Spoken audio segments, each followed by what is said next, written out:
Good evening. It's 8 p.m. Eastern Standard Time. It's Friday night, and you know what that means. It's time for SciFridays. As always, I'm your host, the Captain, coming to you live from Mandalore.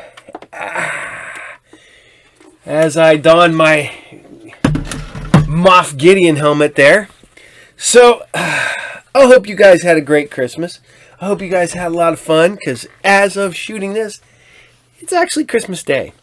So I'm having fun here bringing you some awesome old school sci-fi. Mixing it up. Bringing some stuff. You know what? I know last week I brought you some sci-fi buzz. So we're going back to some anti-gravity room. Sci-fi buzz was just a one-off. It's a little painful to watch nowadays. But, as always, before we get too far,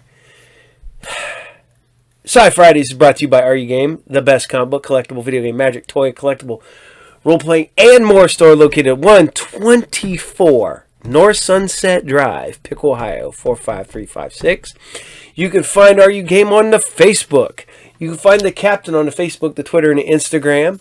You can also check out Saturday Morning Serials on the Monster Channel, too. So go over and check out the Monster Channel on your Roku or streaming, wherever you find streaming available. There you go. So, I mixed this one up. It's the same cartoons, same shows we've been showing for a while now. But we're getting ready and having fun, man. I just mixed them up from last week because it's Christmas. This whole week's worn the Captain out. Check for worn out people near you. I don't. Man, I don't know how you guys do it. I don't know how people do Christmas, because it's a lot. I barely make it through every year. But we're going to start off this week with some more Space Above and Beyond. And I'm literally just watching a trailer and they were showing the old Final Destination 1, which was created by the people that brought you Space Above and Beyond. You has old Shane Vanson in there as the teacher. Back when she was a honey back then. But these people came from... What's so funny is it went... Final Destination was a lost X-Files pilot that never got used. Space Above and Beyond came from Glenn Morgan and Garrett Wong, who went on to do that. And... It has, in the core, it starts off as the seed of X-Files. So, but we're going to bring you some Space Above and Beyond. This is episode 5, and this is The Mutiny. Enjoy.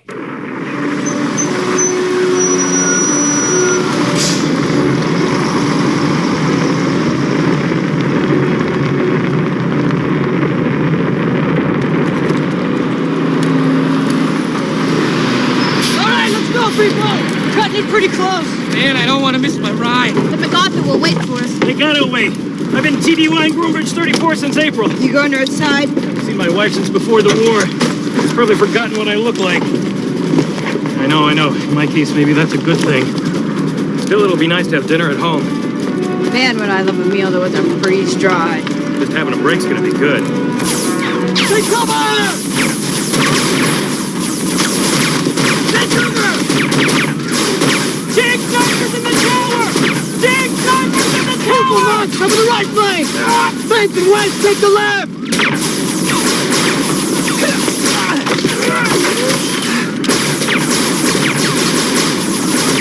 Look it down!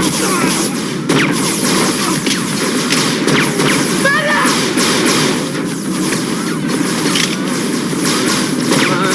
Hold on! I'm not gonna die. Not yet. Please, not yet.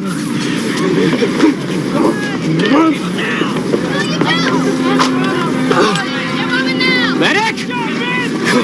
Believe me. Let me die alone.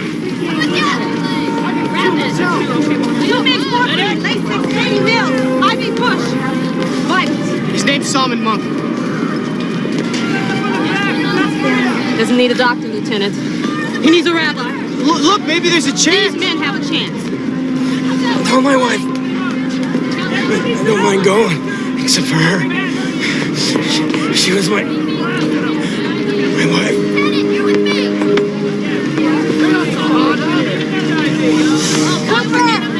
We're taking off in 5. We're hitching a ride on a cargo ship. He's dead.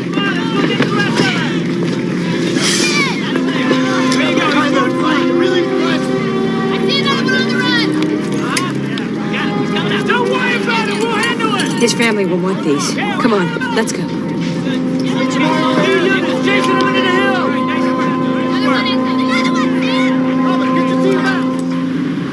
58th, you're clear for docking.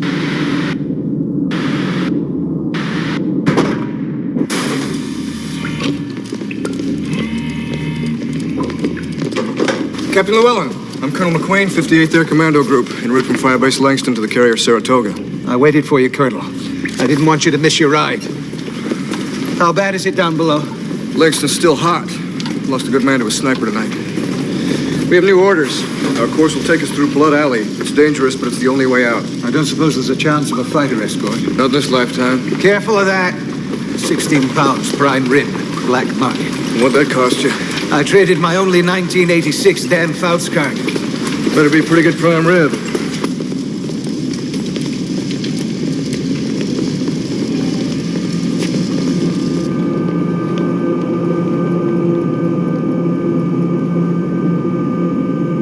In vitros.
Come to the right place.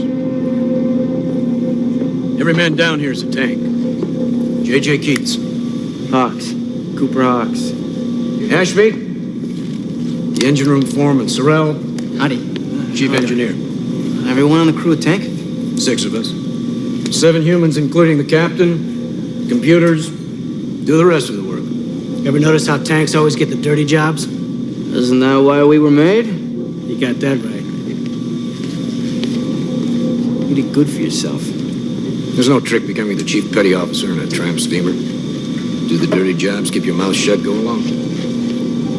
Captain Llewellyn, better than most. I got a standing invitation to take meals in the captain's mess. Most of the cargo's humans, suspended in cryogenic sleep. They put you under, 5 years later you wake up. It's the next day of your life. We're carrying 6 containers of unborn in vitros. They're being shipped to a plutonium mining facility in the core of a star system. They don't stand a chance. What are a few tanks more or less? Do you know who they are? Right now they're just numbers on a cargo manifest. Can't believe in vitros are still being shipped like that. Set course for the Canis Majoris star system. Plotting course for Canis Majoris star system. Bring us to 260 AUs. Aye, aye, sir. 260 AUs. Plot course heading 215er. That's Blood Alley. The nav channel's 200 clicks wide. Things change, Potter. There's a war on. Captain, that course takes us between Adhara and Aludra. The hydrogen gases play havoc with the radio communication. The solar flares screw up the onboard computers. It's the fastest way from Groombridge 34 to the battleship Saratoga. I don't recall hiring off for a suicide mission. When I give an order, Mr. Potter, be so good as to follow it. Plot a course heading 215, Mr. Harkin. All ahead full, Mr. Mercer. All ahead full? Quite a cargo you've got here. First 5 years out of the tank, I worked the uranium mines at Omicron Draconis. 34 of us were shipped out. 6 came back. I don't know if there's a hell, but if there is, I've already been there. That was before the World Federation banned indentured servitude, Colonel. The in vitros I'm hauling signed on for the job. You have a cargo of unborn, Captain. What did they sign on for?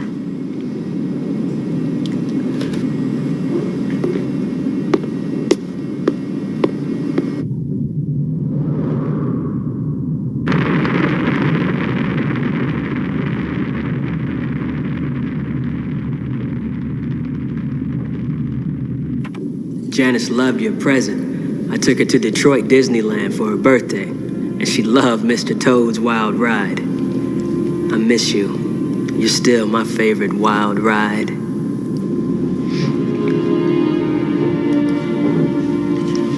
My boyfriend's little girl. It's cute. Yeah.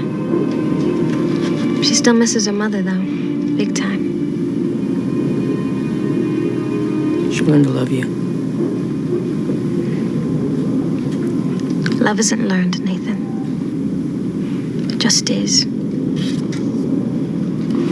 How can you fall in love with someone you've never met? Marty and I talk every day. You met her through a personals ad in SpaceNet, Wang. You don't even know what she looks like. I love the way she thinks. She's got a great sense of humor. Okay, let's say that you guys get along great at 7 light years. What happens when you have to sit across a table, eye to eye? How will you know how to act with each other? Is that a question or a confession?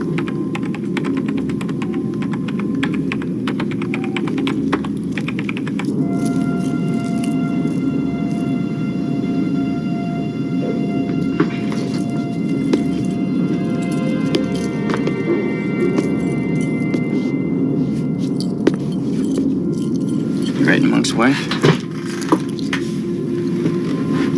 How do you know what to put?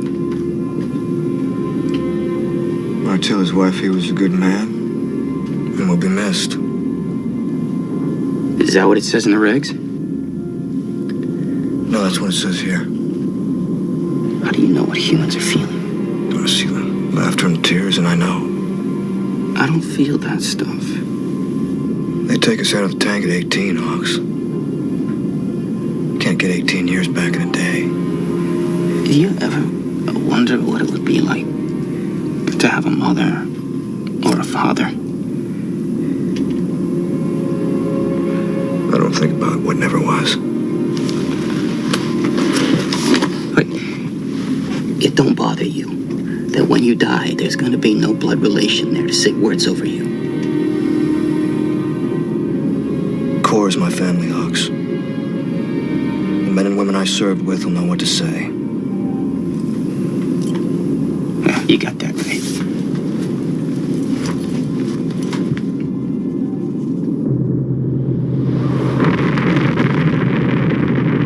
It's great to have real food, Captain.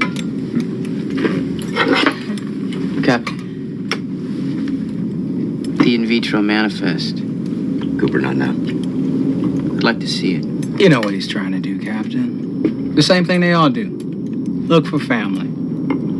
No offense, but how can something grown in a tank consider itself related to anything else? Except maybe algae.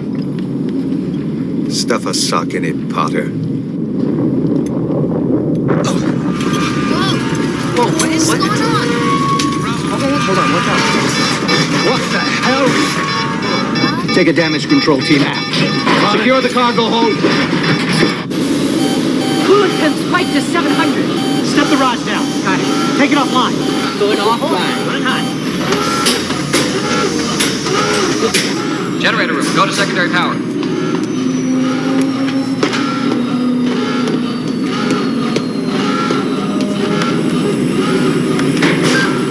All right, come on, Clyde. Don't fail me now. Backup generators have kicked in. Engine room, bridge. Reactor's scrammed. We're offline. Core's unstable.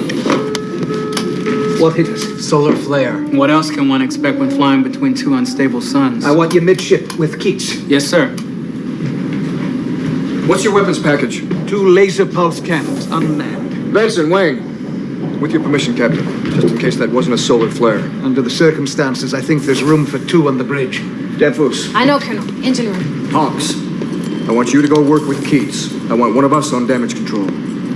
Keats is one of us. He's a civilian. We're Marines. And Hawks. Forget the in vitro manifest. The 58th is your family. Looking for a past you never lived can only get you hurt. Feeling pain's part of being human. Who said you're human?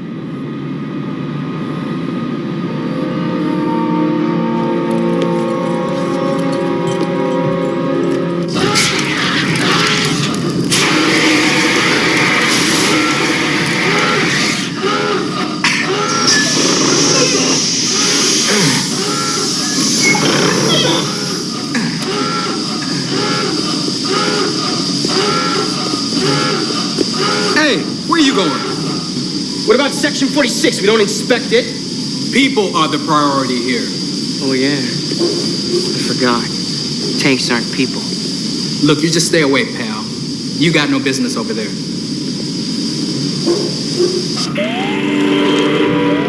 What the hell is going on here? Navigator was right. White light, solar flare. I know what the machine says. What do you say? There's no way to tell. Trust your instincts, West. That's how you stay alive. There's something out there. I can feel it.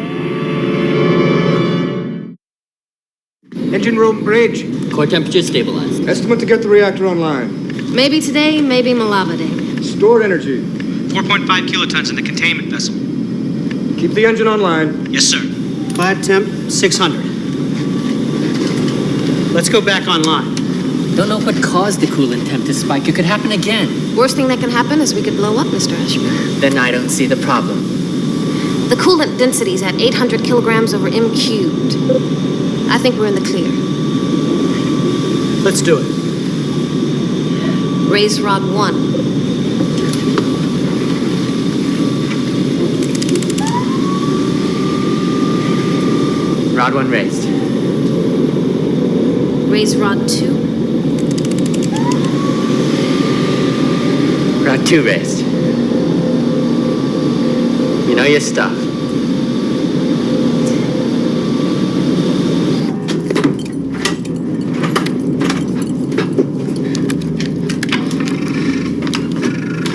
Bridge, this is fire control. Request permission for weapons check. Fire control bridge. Permission granted. Firelight status green. Firelight status green. Commence firing.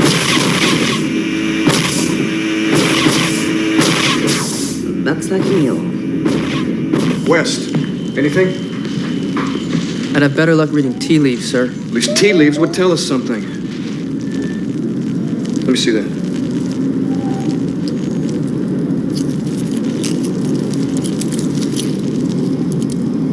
Is she the girl you went AWOL for? Yes, sir. This is behind you. The only thing on your mind is that radar screen.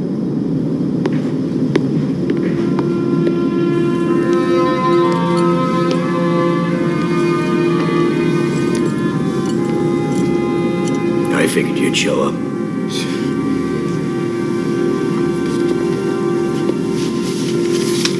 The tank cargo manifest. Number on the left's the date of conception. Middle number's the gene pool. This is the batch number on the right. Place of conception is indicated in the margin. I've been looking 10 years, Cooper, so I know what you're feeling. You're wondering what it'd be like to have family. Only all the time. What are you?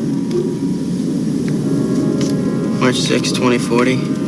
Gene pool 16A. Batch Alpha 3439. Philadelphia facility. Brooklyn facility. Not that it really matters. All I know is that somewhere there's someone whose DNA reads 18. CGTA. GCCGAT, that's black hair. Hazel green eyes. See, I know what my family would be like, but I can't find them. You enjoy the read.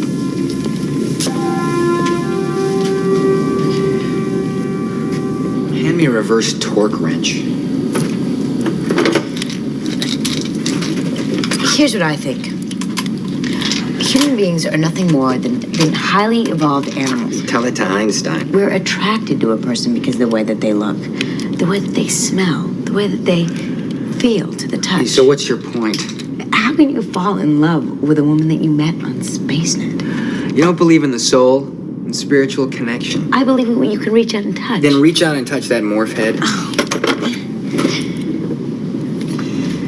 I'm getting something. Range and bearing. Looks like an energy pulse, Colonel. I can't get an exact reading. It's gone. Just tell me what you saw. I don't know.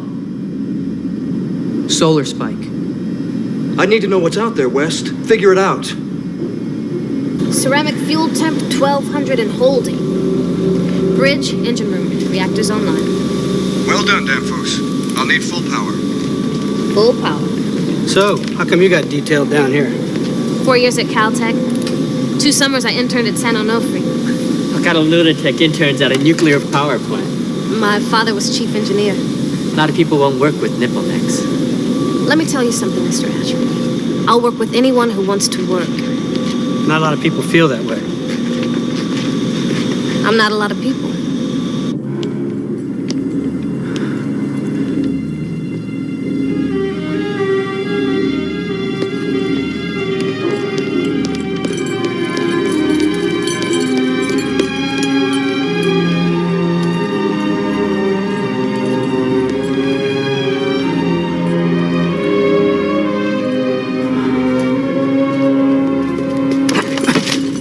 What is it with you people? How can you expect to be a Marine? You can't follow a simple order, huh? Don't ever touch me again. Oh, and what's so special about you? I got a petri dish. I can always make another tank. Scram it! Bridge, engine room, scrammed. Taking all systems offline. Generator room, bridge. Go to secondary power supply. Doing it now.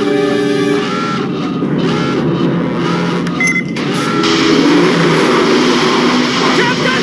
Fire the generator room! Powder, this is the captain. Get a fire team to Station 4. Help! Ah! How bad is it? Bad.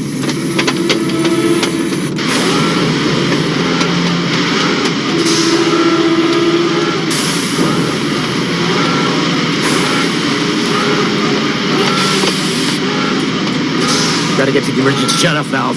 Black Armor, can you get to it? We gotta do something or we're gonna lose the generator. There's protective gear in the cargo hold. We don't have the time. There's no other way.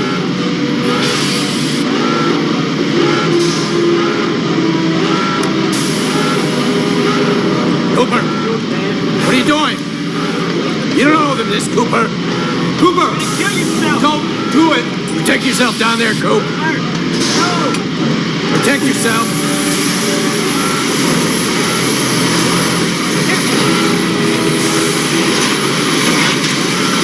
It's crazy! Come back!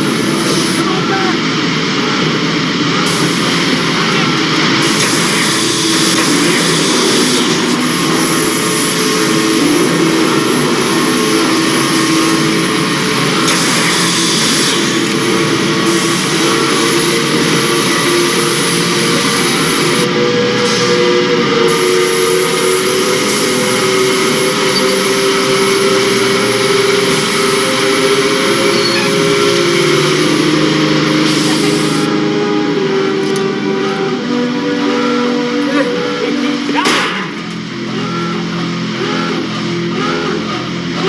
Bruckheimer.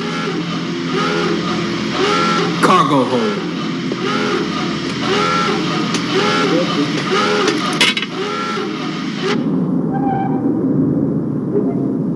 I'm getting something. What's the signature? There is no signature. What does your gut tell you, West? What's the level of threat? I can't tell, Colonel, without more information. All I'm getting are microwave emissions. Enlarge it, West. Do you happen to remember the U-378 specs?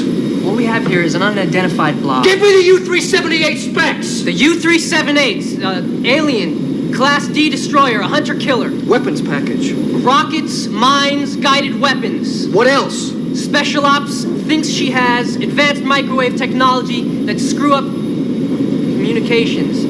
Causes reactor temperatures to spike. Goes for the soft kill. My gut tells me that your unidentified blob is a U-378, and he's coming in for the hard kill.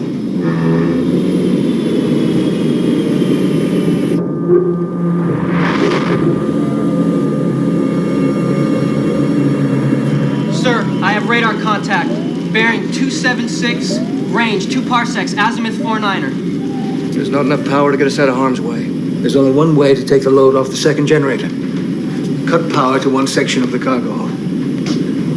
You mean kill people? It's math, Colonel. One section dies or we all die. Is there really a choice? Section 46 gives us the most power for the fewest lives. Generator room. This is Captain Llewellyn. Stand by to cut power to Section 46.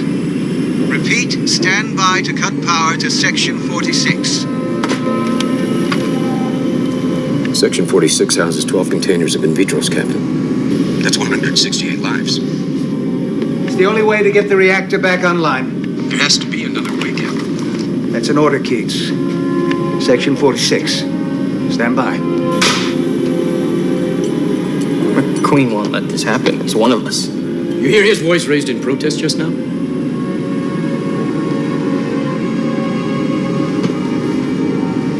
What did you find?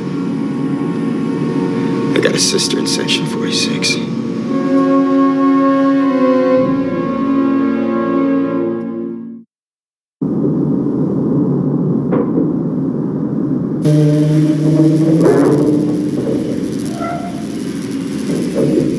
Engine room bridge. Can you go online? Negative. I can't get you power. It's time to pull the plug.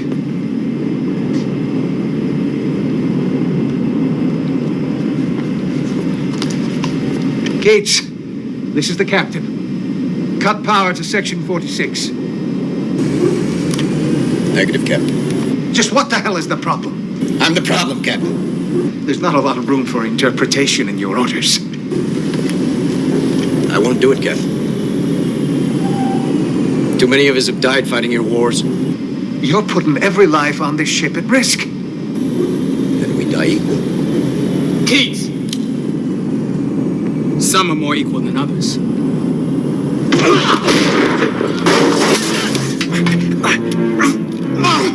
Stay right there. Right there. Lift him up.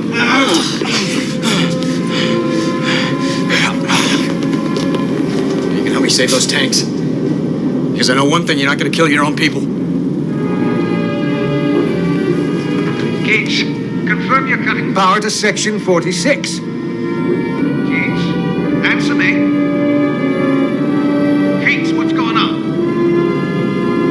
Cut power or we're going to lose the ship.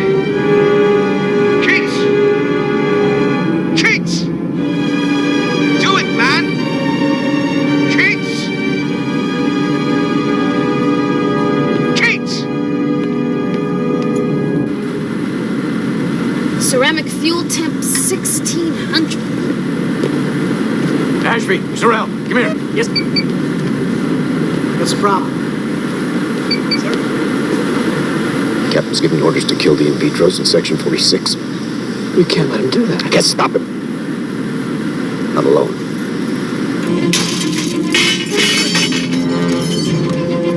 Here we go. Thank you.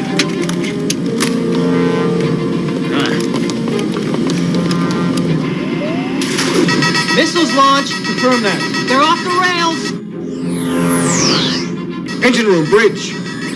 Give me everything you've got. 3.6 kilotons thrust. Maximum power. Benson, Wayne, missile incoming.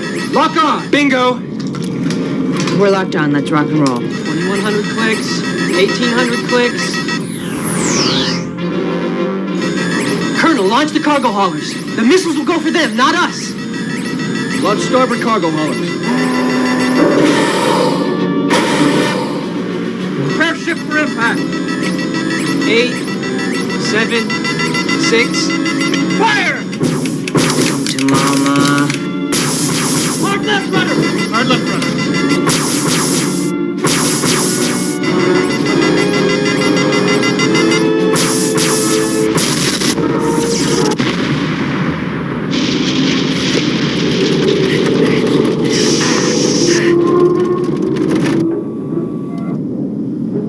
West, radar contact. Negative. But the U-378 is going to come looking for confirmation of the kill. Good call. I'm going aft. Come on. Come on. You're a dead man, Keats. A dead man. I don't want to kill you. I will if I have to. What the hell's going on? A change in command. You two stand down. I'm not taking orders from you. You are now. Stand down.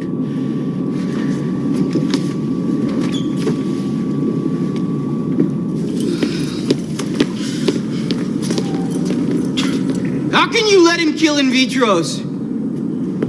Our operating systems are down, Hawks.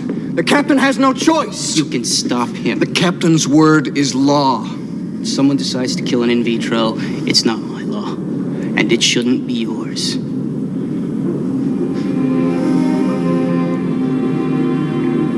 Keats gave you the manifest.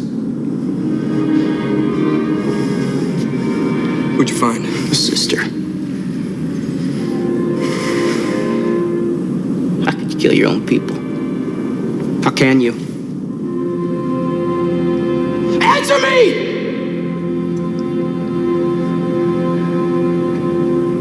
Captain!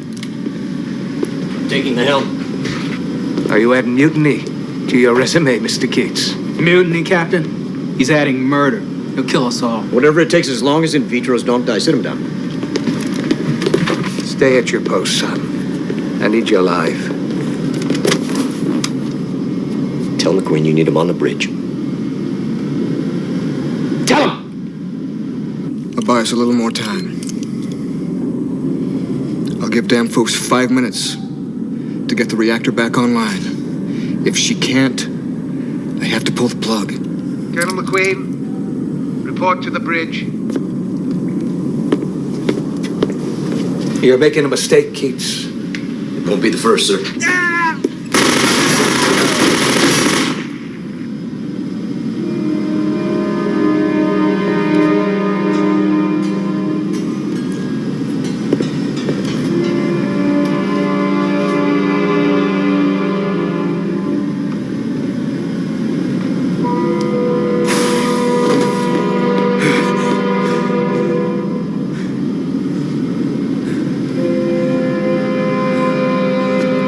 Don't even think about it. This isn't what I wanted. That's not good enough. Get your men back to their stations. I'm taking the bridge. I can't allow that. You are not going to kill him.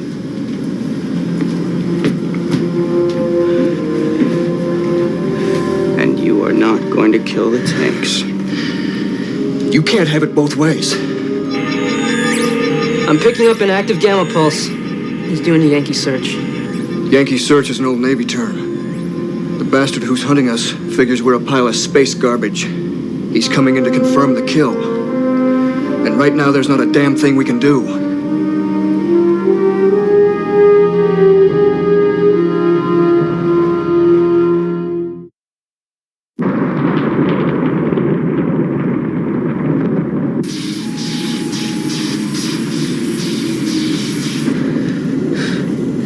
Bridge fire control. Firelight status red. Repeat, firelight red. Get us power. What does the colonel want us to do now? Throw rocks?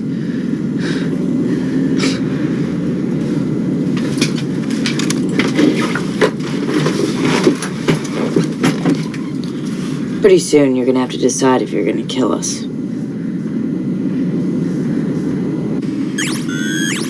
Pulse interval's decreasing. Clock's running out, Hawks. Time to decide. Whose side are you on? There are no sides, Colonel. Just right and wrong. Give me the gun. Colonel will do the right thing. You have to trust that. You, Cooper? You trust him? Yes. Don't make it worse.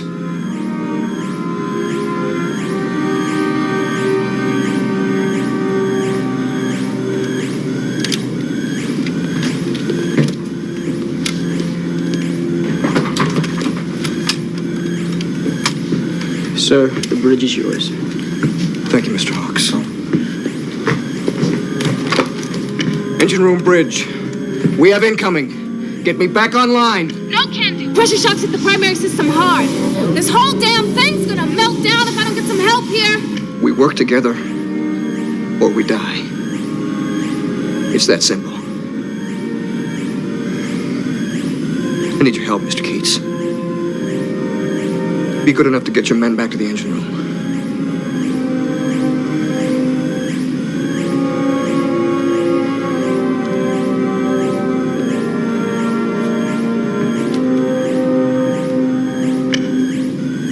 Fire control.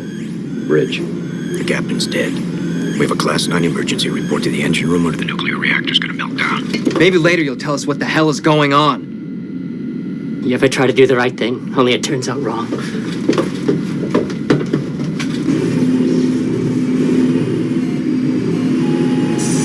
Kicking the emergency core coolant system in 5, 4, 3, 2, 1.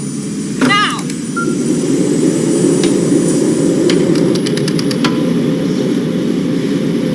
Reload initiated. Glad to have you back. Bridge, engine room. 90 minutes to get your reactor back online. He's coming right at us. Can't fight, we can't run, and your 5 minutes are up. Now what the hell do you expect me to do?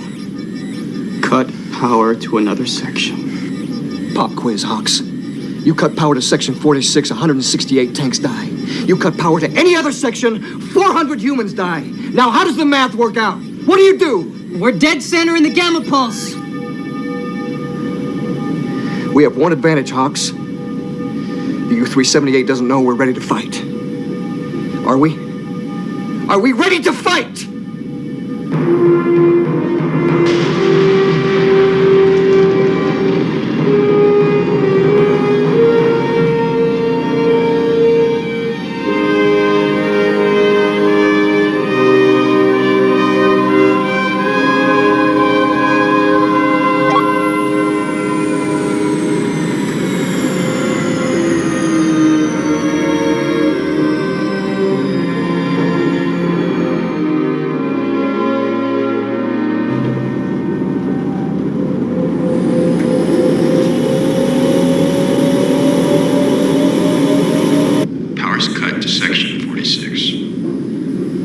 We have generator power, sir. Bridge, fire control. Fire light green. Hold your fire until U-378 closes. At 2 clicks, he can't fire his missiles.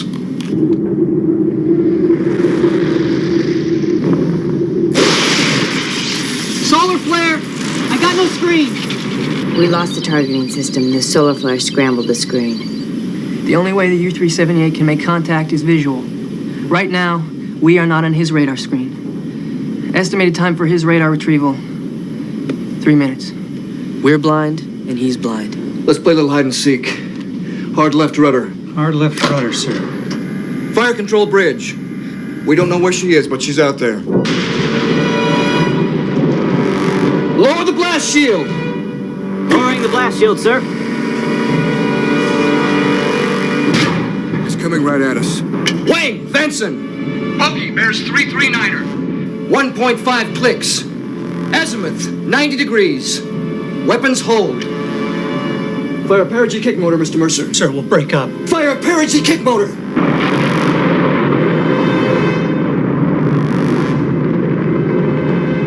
Come on, give the order. What's he waiting for?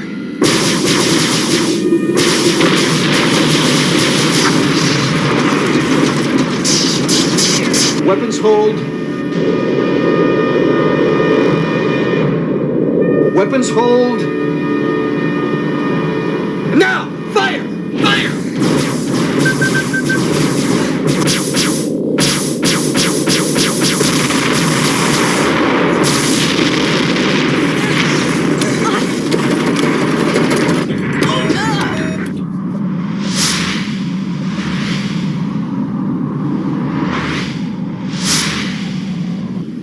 Marines are clear.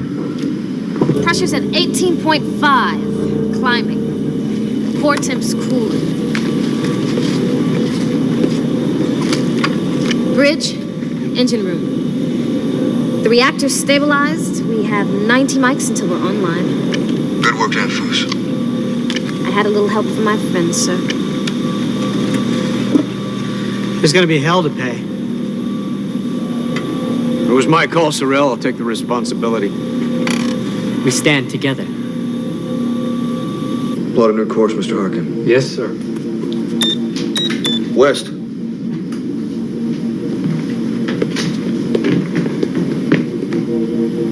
Launching the cargo haulers was a great countermeasure.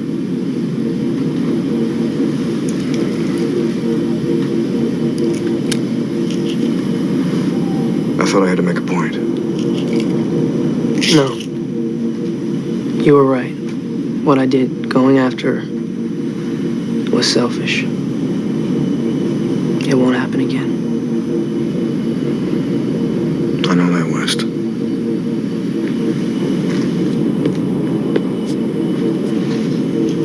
Thanks.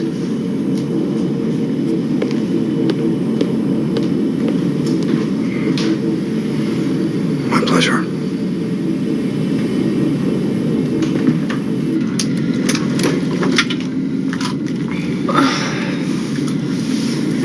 How many loved your moments of glad grace and loved your beauty with love? False or true? But one man loved the pilgrim soul in you and loved the sorrows of your changing face.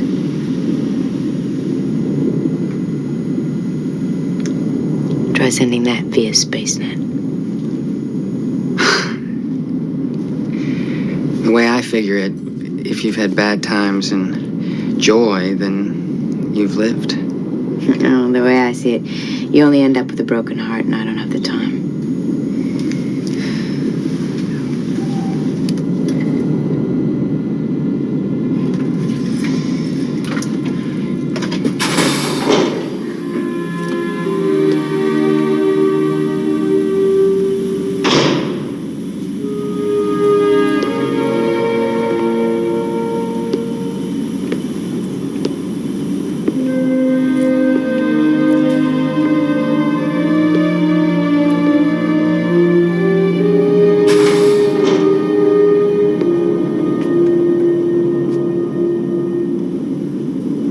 Did the right thing. We're Marines, Cooper. Not tanks. What's gonna happen to Keats? Keats and Ashby will stand trial for mutiny. Sorrel for murder.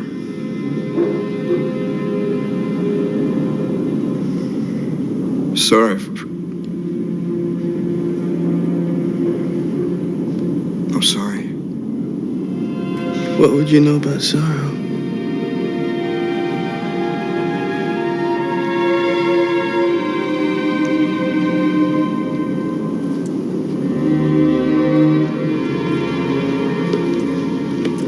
I know this much. I never had the courage to look for my family. Not because I was afraid of what I might find, but because I was afraid of what I might feel.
I'm sorry.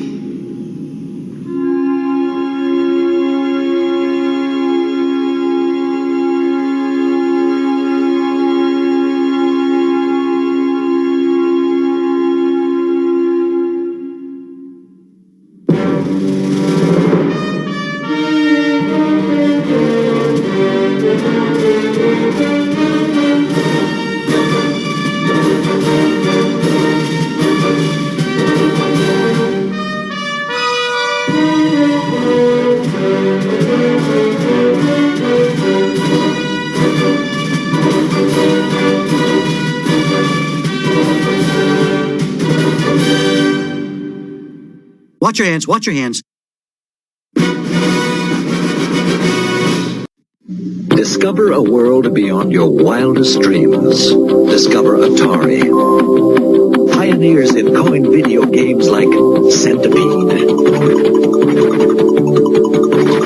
Tempest, and Asteroids that challenge you, excite you, test you like never before. Discover the Atari that opened your eyes to the world's most popular home video games like Space Invaders, Missile Command, and Warlords. Discover the Atari that brought you a home computer truly designed for the home. Sophisticated for advanced needs, yet simple enough for your child to use. Compose music, play advanced games, manage your finances, all at the touch of a button. Discover Atari. And discover how far you can go. On some Atari Lynx games, you can link up 4 players. But there's only ever one winner. Atari Lynx, the portable video arcade.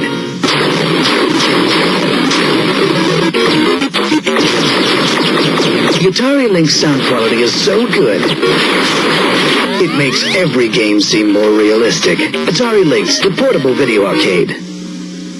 Alright. Yep, needs his glasses. Alright.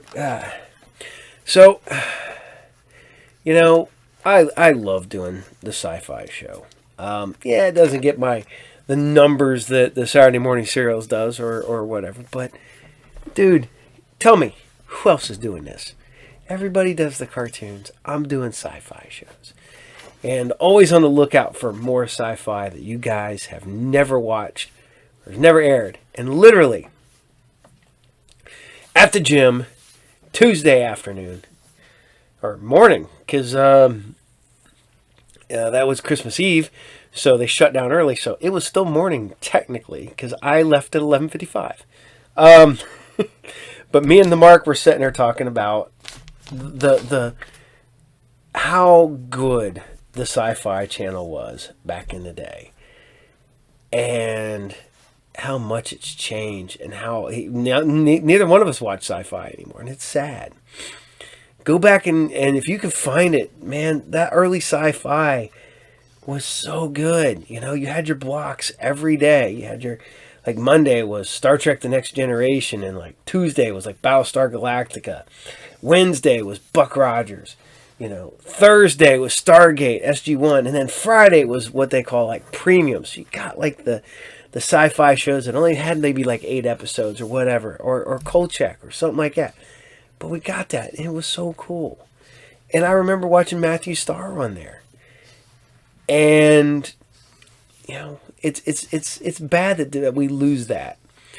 I remember when they brought Space Above and Beyond on there, when they put Serenity on there, or Firefly. They did that for a while, and then over the years, it just sort of dissipated. But so we were talking about that. We're going to do some more Powers of Matthew Starr, because we're getting towards the end of Matthew Starr. And yes, he does look like Robert Desar's. Could be related to him because he's got that thick chin, And if everybody remembers one of the best scenes ever, Tango and Cash, where he goes, "He broke my jaw," and he goes, "You broke that dude's jaw?" That's impressive because Robert Desar had a giant jaw. Watch Maniac Cop. That's his most famous role as Maniac Cop in 1, 2, and 3. He did some other stuff. He was always a heavy, but yeah, go check him out. But yeah, I get it. Matthew Starr does look like the guy who played Robert Dazar. But before I go too far into the whole Maniac Cop, Robert Dazar, blah, blah, blah, we're going to do Powers of Matthew Starr, Episode 12, The Fugitives. Enjoy. Quadris, 12 light years across the galaxy from Earth. It was home for us until an intergalactic armada conquered it.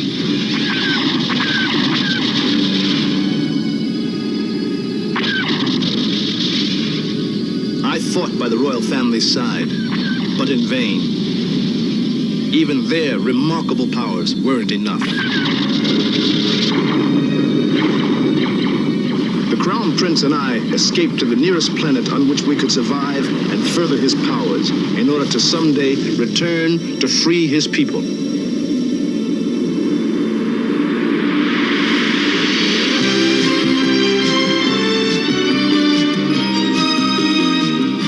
Here on Earth, the prince is known as Matthew Starr. He's a typical American teenager. He has friends, people who love him, and me, his guardian. I'm the only one who knows how special he is.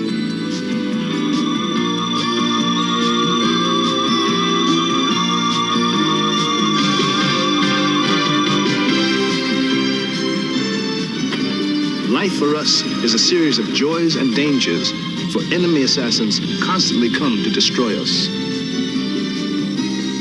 Alone, we must survive.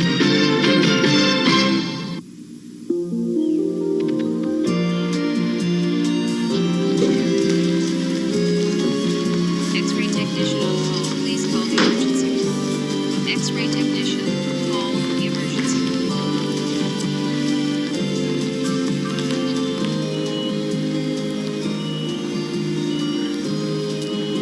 All right, now this should do it. Here we go.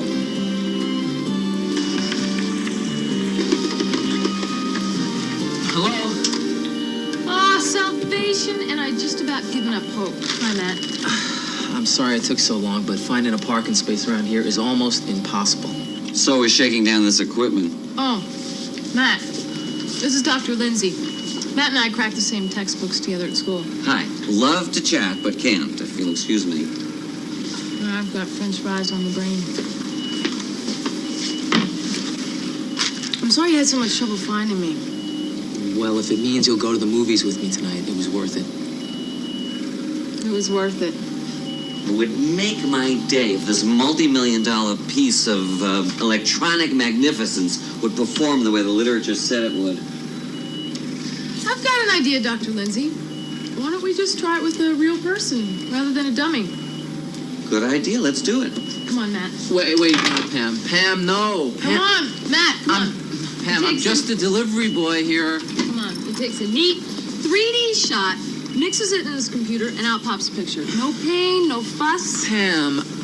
Come on. This is just like a photograph? Right. You can even take it home with you. Or better yet, you autograph it, and I'll take it home. Now just stand here in front of Dr. Lindsay's... Thermal magnetic scanner. Right. All right, now this should do it. Here we go.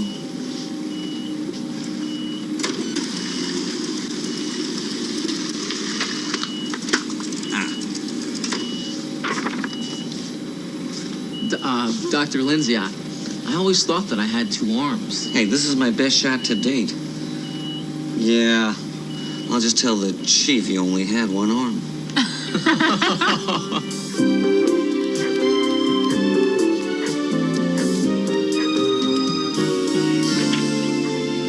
Hi, Chef. Correcting the big test? How'd I do? When the X falls on the rest of the class, it will also fall on you. Gee, thanks. You're welcome. How's things go with Pam? Got a date for the movies. You want something to drink? No, thank you.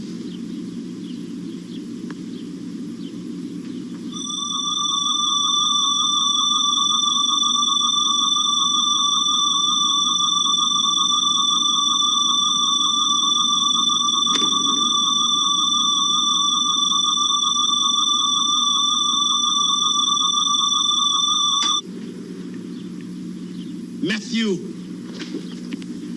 What's up? What are these? Photographs I got at the hospital. Go on. One of Pam's friends was shaking down this new machine. The thermomagnetic scan. I know what it does and I know what it's called. I used to have them back home. Shep, I was only trying to help out a friend. Matthew, you and I and Earth medicine do not mix. You're losing me, Shep. There's nothing in these pictures that can give us away. They're just photographs. Do you think a hospital would spend hundreds of thousands of dollars on a machine that just makes a photograph? No.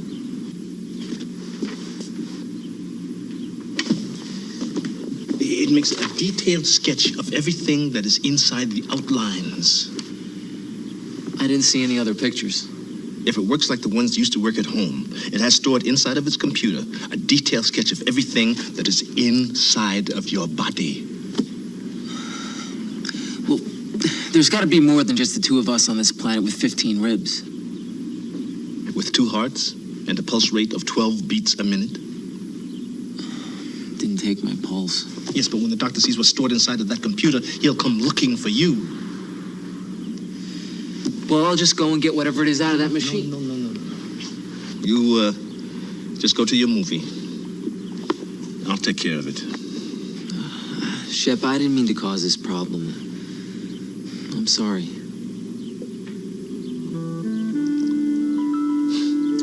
Look. Maybe I'm worried unnecessarily. They may not know how to build one that has both an inside and outside sketch of the body. You, go to your movie. Go ahead, get out. Out.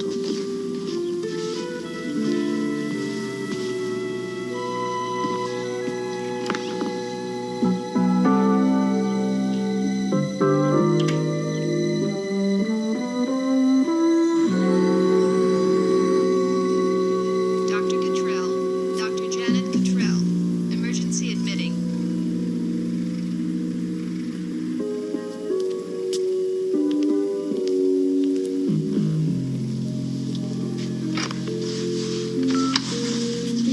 Yes, this is Dr. Vincent. Could you send Dr. Lindsay to ER stat, please?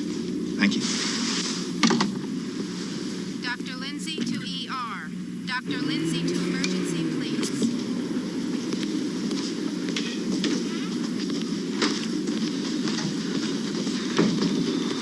Dr. Lanigan, report to emergency. Dr. Lanigan, report to emergency.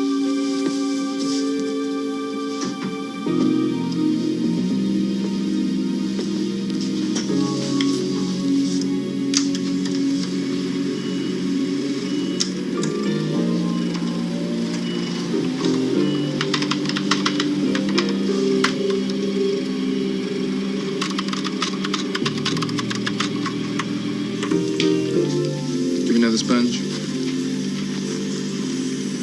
Baker, what's happening? He flipped the wrong switch on a garbage truck. The thing tried to eat him. What's with you?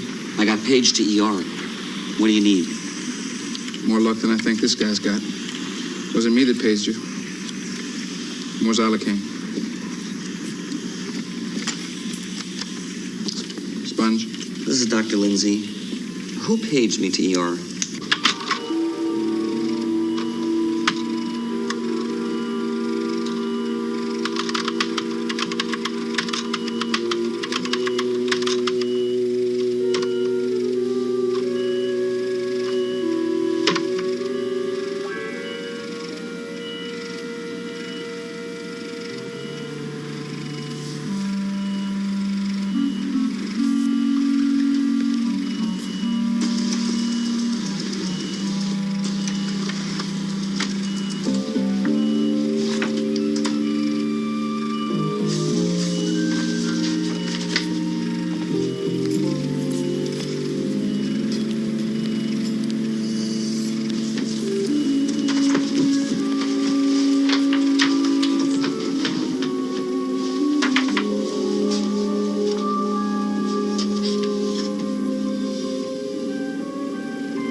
see you tomorrow. Sure. Oh, by the way, Pam, thanks a lot for the ride home. I had a great time tonight.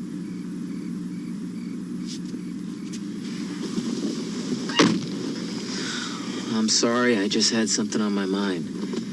You fidgeted all through the movie. Yeah. Look, I know that you've only been here for 5 weeks, but we California girls have a unique request. When someone's with us, they're with us. Well, that sounds reasonable enough. Matt, don't try to be logical with me when I'm talking feelings. Now, am I wrong? Or is there something special here? Are all the girls out here as smart as you? I think girls are smart everywhere. It's just that I talk about it. I'm glad you do.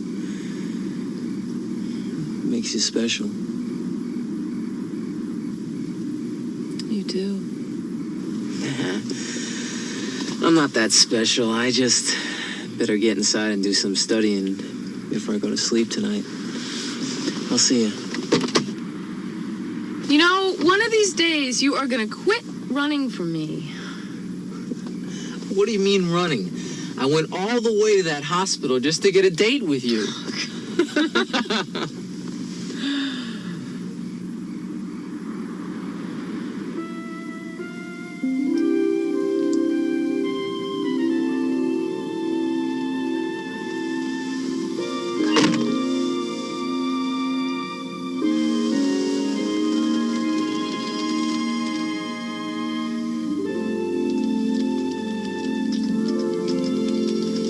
See you tomorrow.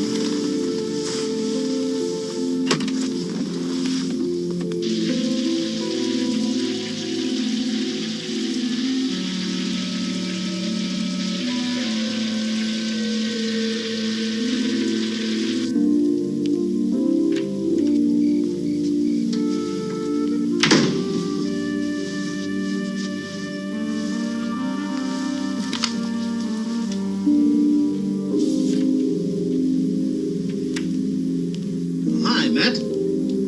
How was the movie? Pam thought it was great. So you got the pictures? Mm-hmm.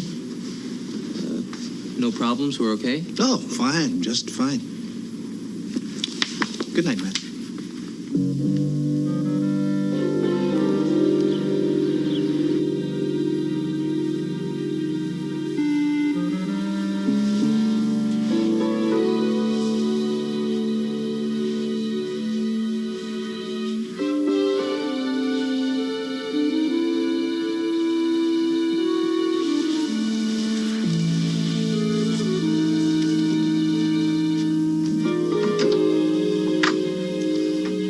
Shep?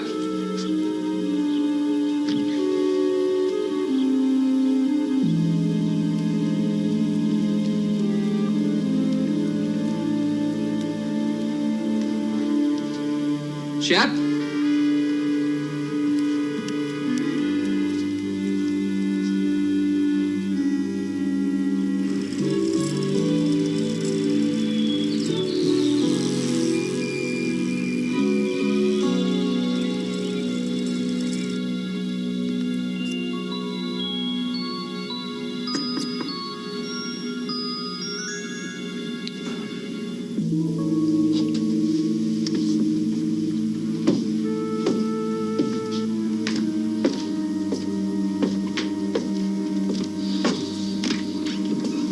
What are you doing here? I've been looking all over. Oh, I had a little research to do.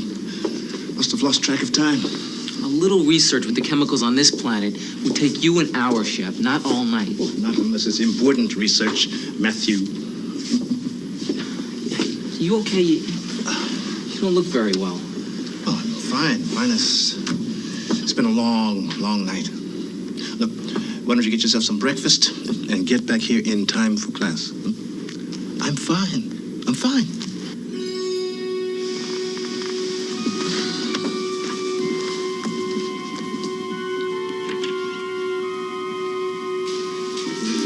Hey, Pam!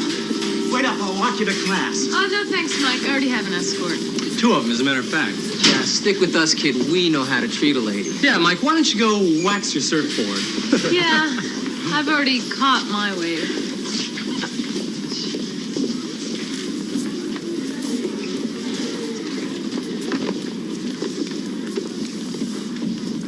Mr. Shepard, are we going to make banana perfume today or bombs?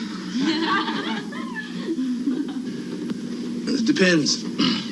Fragrant esters are chemical compounds formed by the reaction of acids and alcohol or phenol with the elimination of water. We can. Chef! Somebody call an ambulance! Wait a minute, maybe he's not that bad. Matt, he's got to go to the hospital. Hospital?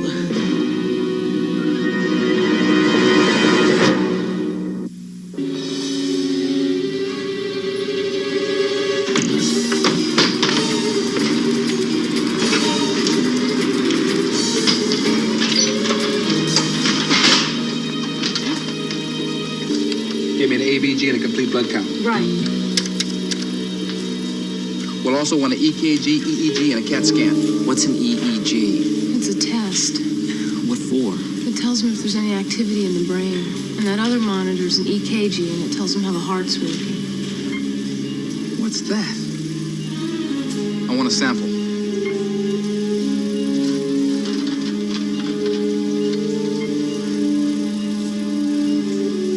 Get this to the lab. Stat.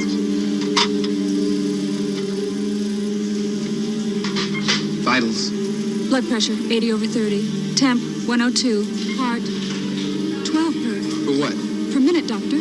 Atropine, 0.5 milligrams IM. Stat. Come on, move it. I don't want to lose this guy. Atropine. Yeah, it speeds up the heart to normal. 70, 80 beats a minute.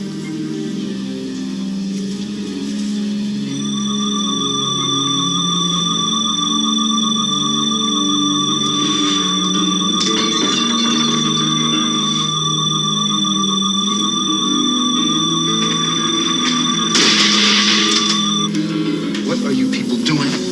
This is a trauma unit. We're supposed to heal people here, not kill them. Now put him in bed C, get this mess cleaned up, and get him on an IV. And clear this emergency room. You hear what I say? Clear this emergency room now. Look, why don't you folks have a seat? The doctors are capable of taking care of everything.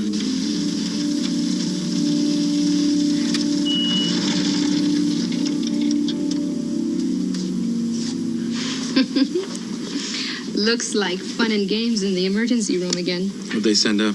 Beats me. I don't believe this stuff. Well, they're either trying to do a number on us, or they have got a kangaroo down there. Dr. Campbell, We need some information on Mr. Shepard. Dr. Mervyn Campbell, call the OR. This is my guardian.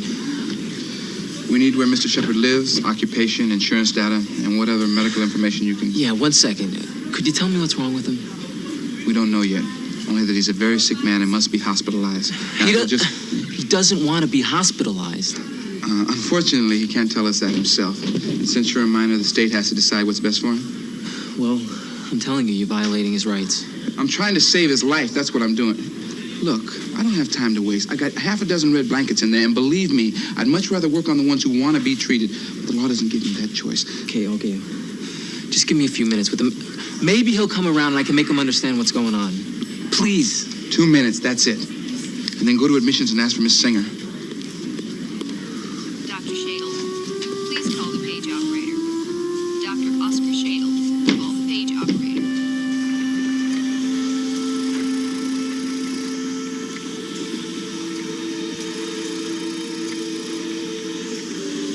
Shep. It's Matt, Shep. Shep, they're running all sorts of tests on you here. You're in a hospital. Shep, we gotta get you out of here.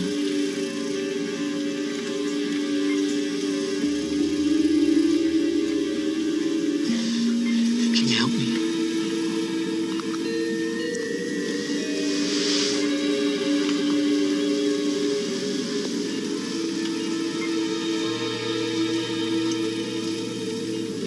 must get out of here. They do not know how to treat me. They do not have the knowledge.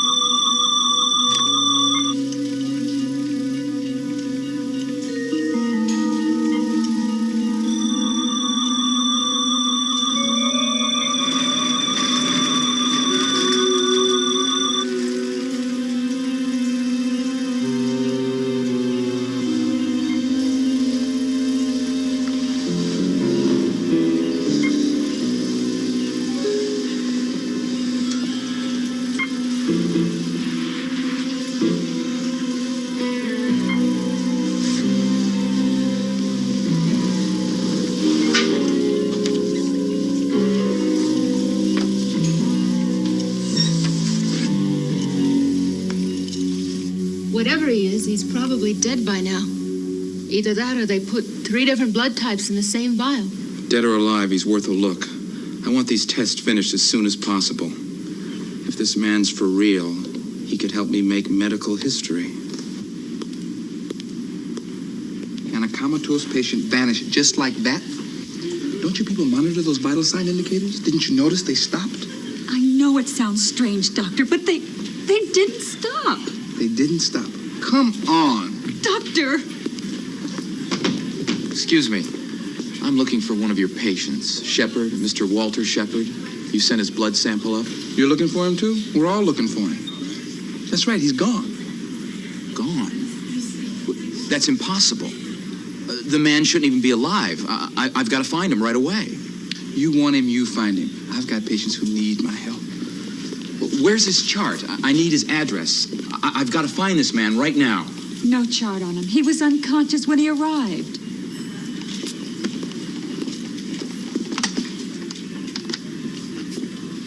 I want to talk to the chief of staff right now.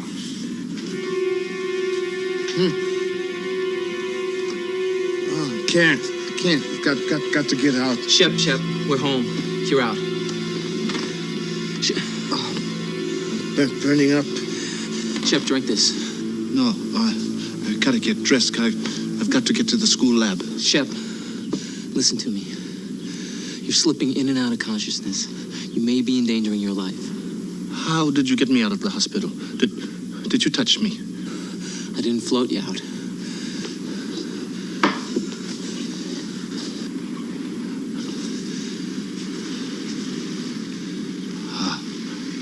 I'm not contagious. That helps me. I've got to get to the lab. No, Shep. You tell me what you need, and I'll go get it. No, you'd have to bring the whole lab. Now help me up. Huh? Help me up. Go see who that is.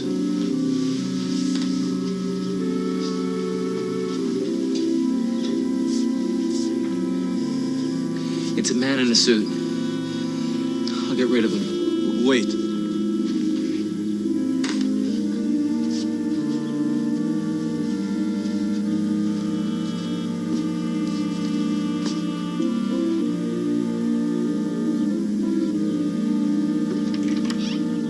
I'm Dr. Stewart from the hospital. I'm looking for Walter Shepard. It's an emergency. Is this the residence of Walter Shepard? Yes, it is. I'm Dr. Stewart from the hospital. He needs to see me. He isn't here right now. Look, this man is a very sick man. He needs medical care immediately. Now, either you let me see him, or I'll get the police and hospital security to help me. I said he wasn't here. Well, I don't believe you. Well, you're just going to have to believe me.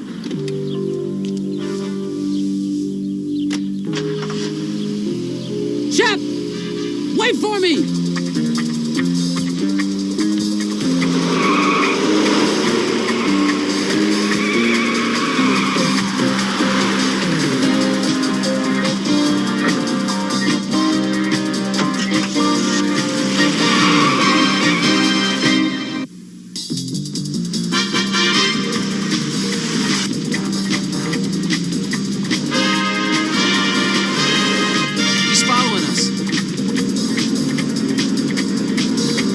Shep, get it out into traffic.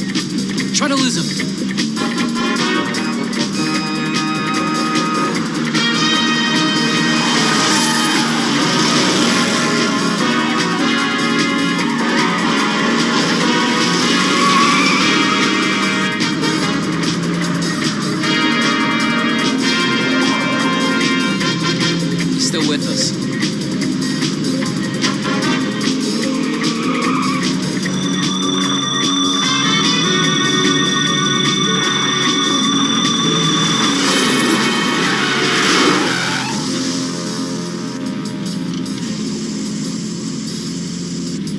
Shep. Oh, all right.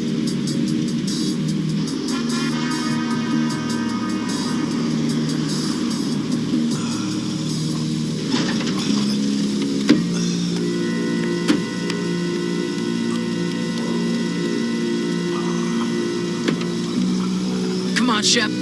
Come on.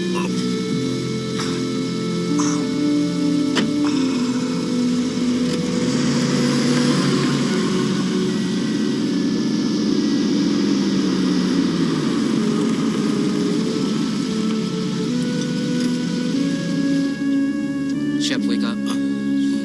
We're at the school. Give me a side.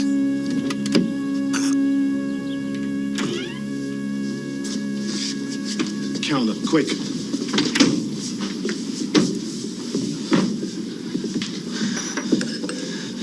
Shep, what are you doing? Trying to fight off the symptoms long enough to win the war. What is the war here? You gotta tell me what's going on. It's a fungus. Couldn't harm a baby on this planet. Unless he was as allergic to it as I am. Allergic? It's like penicillin, a fungus drug. It's great if you can take it. And it'll kill you if you can't. Well, there has to be an antidote. Well, sure. There are a dozen of them. The problem is finding the right one.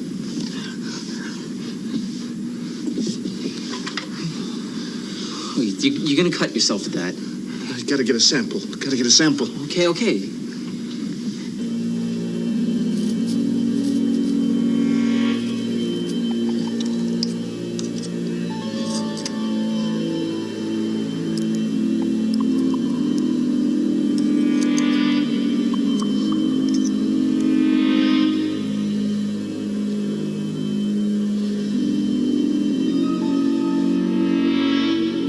That's it. That's it. I hope I'm right. Shep, you're starting to fade again. I think this time we need a hospital. In that hospital, I will wind up on a slide under a microscope, followed closely by anybody who knows me, meaning you. Yeah, but at least you'd be alive. Yes, but then our secret would be out. And I'm sworn to give my life rather than let you be anybody's guinea pig. Now, I'll need 3 more chemicals. You can get it at any pharmacy. If the pharmacy is closed. You understand? I understand. Hurry. Hurry. Hurry.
John, I want you to find someplace where you can't be seen, and don't take your eyes off that house. Well, what am I looking for? A black man and a teenage boy. If they show up, page me. I'll get a court order if I have to put him back in the hospital. Yes, sir. Thank you. Excuse me, Dr. Stewart? Yes? You are Dr. Stewart, right? Yes. Hi, I'm Pam Elliott. I'm going to the hospital. Oh, hi, Pam. Do you know Mr. Shepard? Yes, I do. Do you know where he is? Well, I stopped to look in on him at the hospital and he wasn't there. I thought he'd been released. Isn't he at home? No, do they have any family close by? Any place they go to? No, they just moved here from back east. Do you have any idea where he might be? Well, Mr. Shepard spends a lot of time at the high school. Oh. In his lab there, he teaches physics, chemistry. He's a science teacher. Well, thanks, Pam.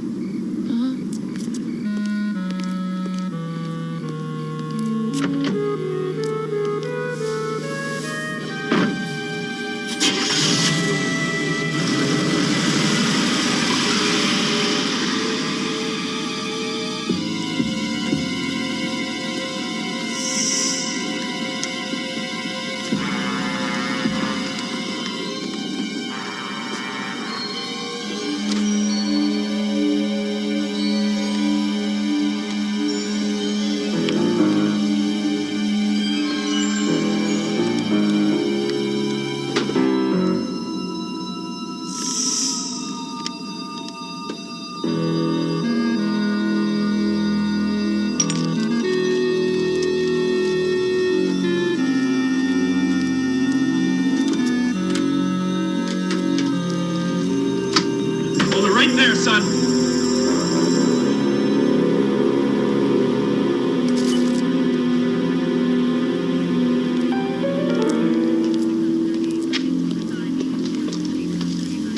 What's your name? John Davis. What were you doing in there? I heard a noise when I was walking by here, and I thought somebody was trying to rob the place. Sure. You're the Lone Ranger without his mask, huh? Officer, I thought I was doing the right thing here. Would it be all right if I go now? Yeah. As long as it's into that squad car. You're under arrest.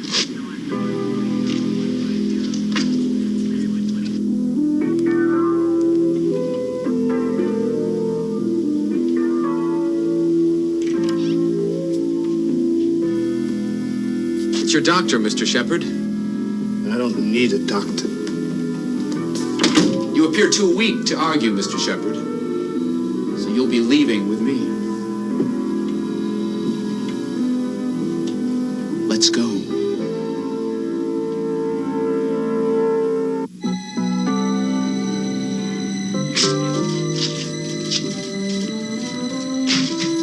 Caught him making a move out in back of Fair Hill Drugs. Says his name's John Davis. No IDs, no weapons, no drugs. Just a lot of smooth talk. Tried to convince me he was trying to help us catch some crooks. Okay. Well, we'll put him on the wire, check him out, see if we can find out who he is. Turn down his bed and draw him a bath. You get a call, son. Anybody you want to talk to or notify? Yeah.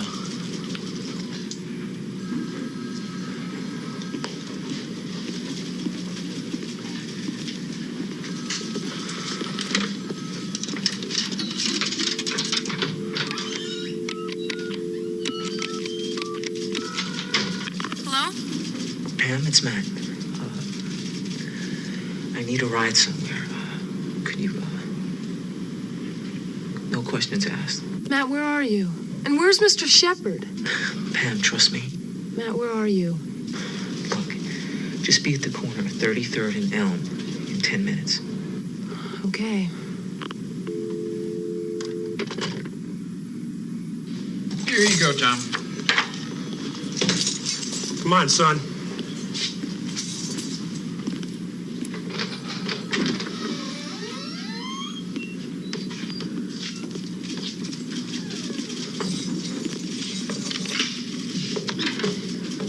There you go.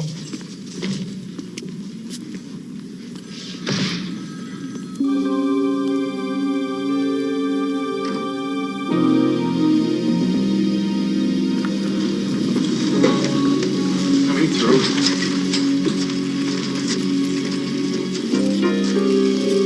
Let's get him on the scanner and page Lindsay.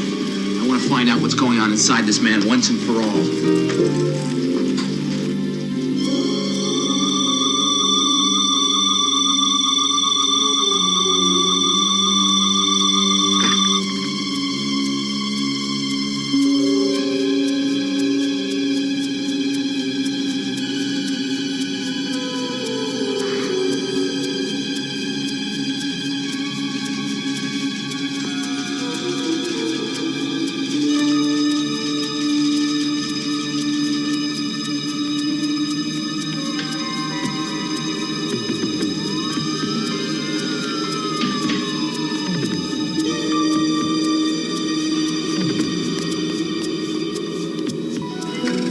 What are we looking for, Jeff? I don't know. The lab tests say he's full of toxins from trichophyton. He's developing an allergic reaction. It's going nowhere fast.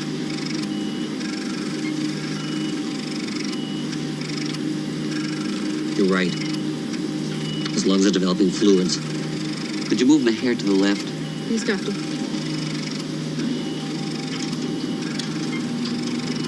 Ah, yeah, that's good.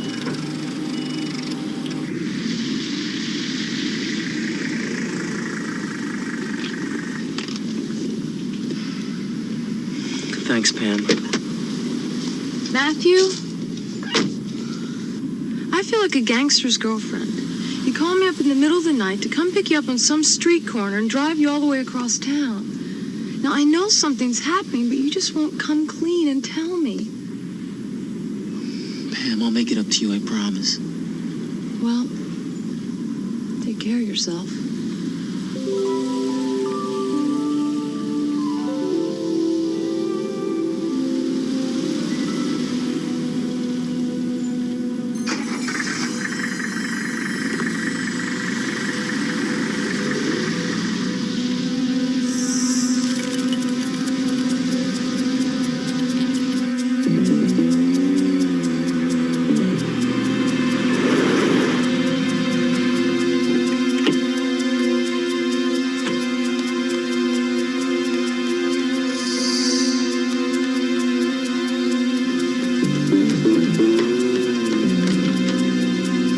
Shep? Shep?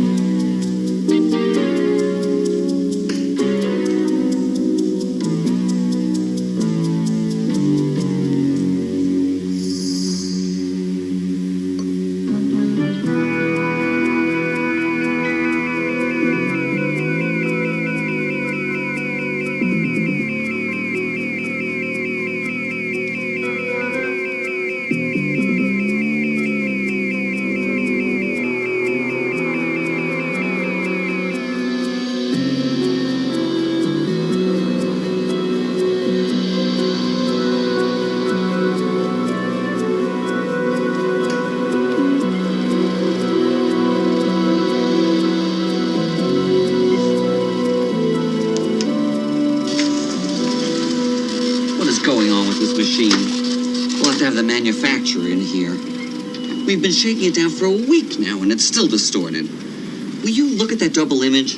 It looks like he has two hearts. Hold on, Jerry. Don't be so quick to blame the machine. Well, what else could it be? Look at those lungs.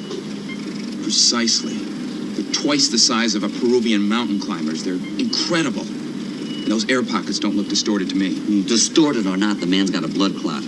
Right here in the lungs. Let's give him 10,000 units of heparin IV now. That'll clear the blockage. Right. 6th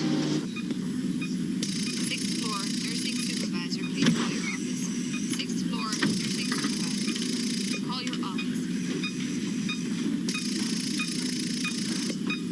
Housekeeping to 4 West. Housekeeping to 4 West.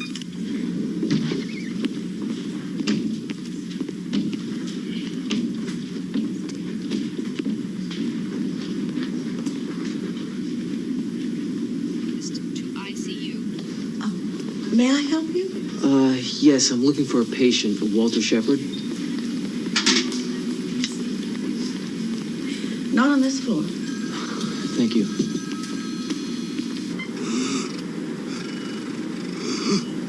The hypo's not working. Let's get him to OR. Stat.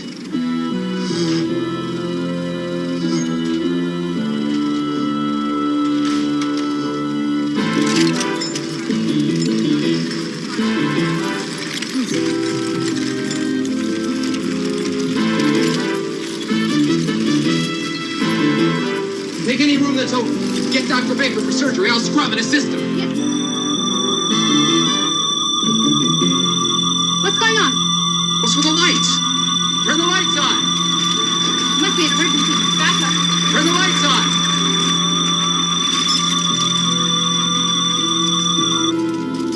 What happened? Where'd he go? I don't know. He disappeared? What do you mean he disappeared? Check the floor. Right. Dr. Campbell, please call the OR. Security up to OR. Stat.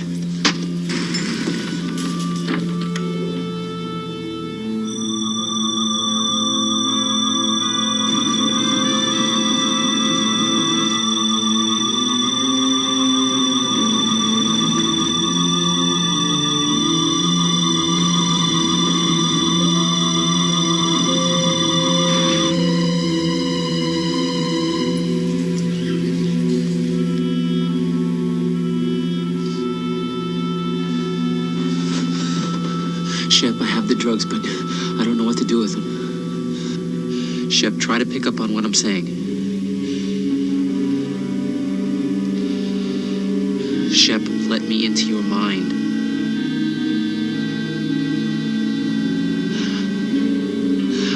I can't help you unless you tell me what to do with these drugs.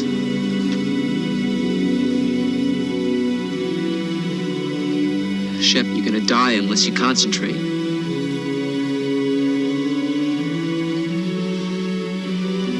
Shep, I need you.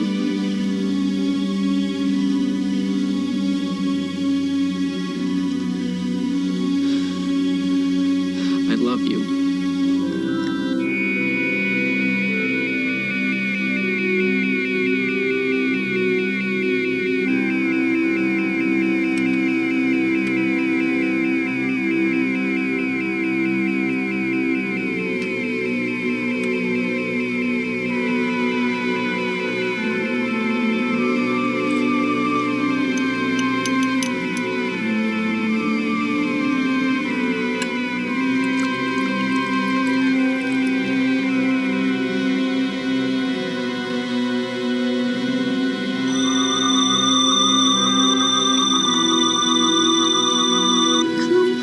What does this thing run on? Hand power?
Congratulations, Matthew. You did fine.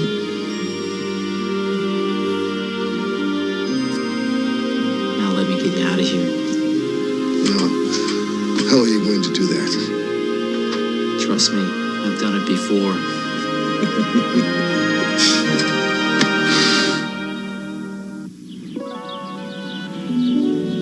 You can't move your knight in front of my queen. I can't? No. Checkmate. Why don't I go get some dips and chips from the kitchen? I don't know what's come over him, Pam. I've never seen him this attentive. He's just trying to intimidate me. I think I will go get the dip. Thank you.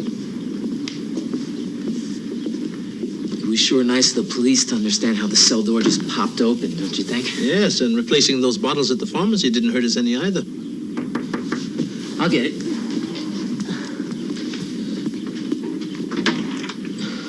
Dr. Stewart. Where's Mr. Shepard? Right here. You left the hospital without a release. I'm here to take you back. You try it. You'll spend more time in the courtroom than you will in the hospital. By the time my lawyers get finished with you, they'll call your place of work the Walt Shepard Hospital. You altered everything. All my data, all my lab tests, everything. Now, I don't know how you did it, but if you think you're going to get away with it, you're crazier than those crazy insides of yours. I'll see you again, Mr. Shepard. And I will show you to the door, Dr. Stewart.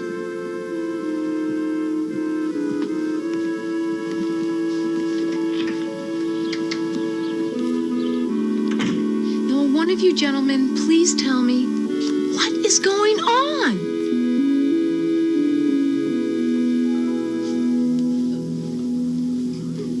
Well, obviously, the poor man is imagining things.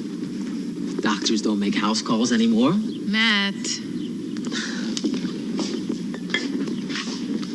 Okay, Pam, I'm going to tell you what's going on, but you got to promise me not to tell anyone. Okay. From time to time, Shep does some top-secret experimental work for the government. Oh? Things got pretty out of hand there for a while, but everything managed to work out at the end. We can't let anybody know about these projects, not even the people at the hospital. You understand? That'll hold me. For a while.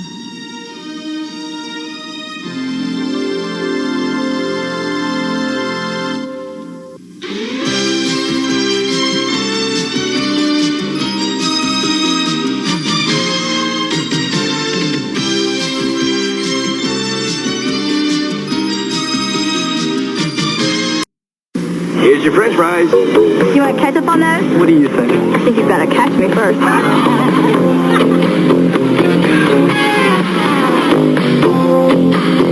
Heinz ketchup.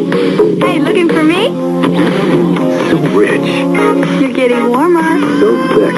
Over here. Why ruin your image with anything else? I'm waiting. Not anymore. Heinz ketchup. The best things come to those who wait. Next, how to make chocolate milk without making a mess.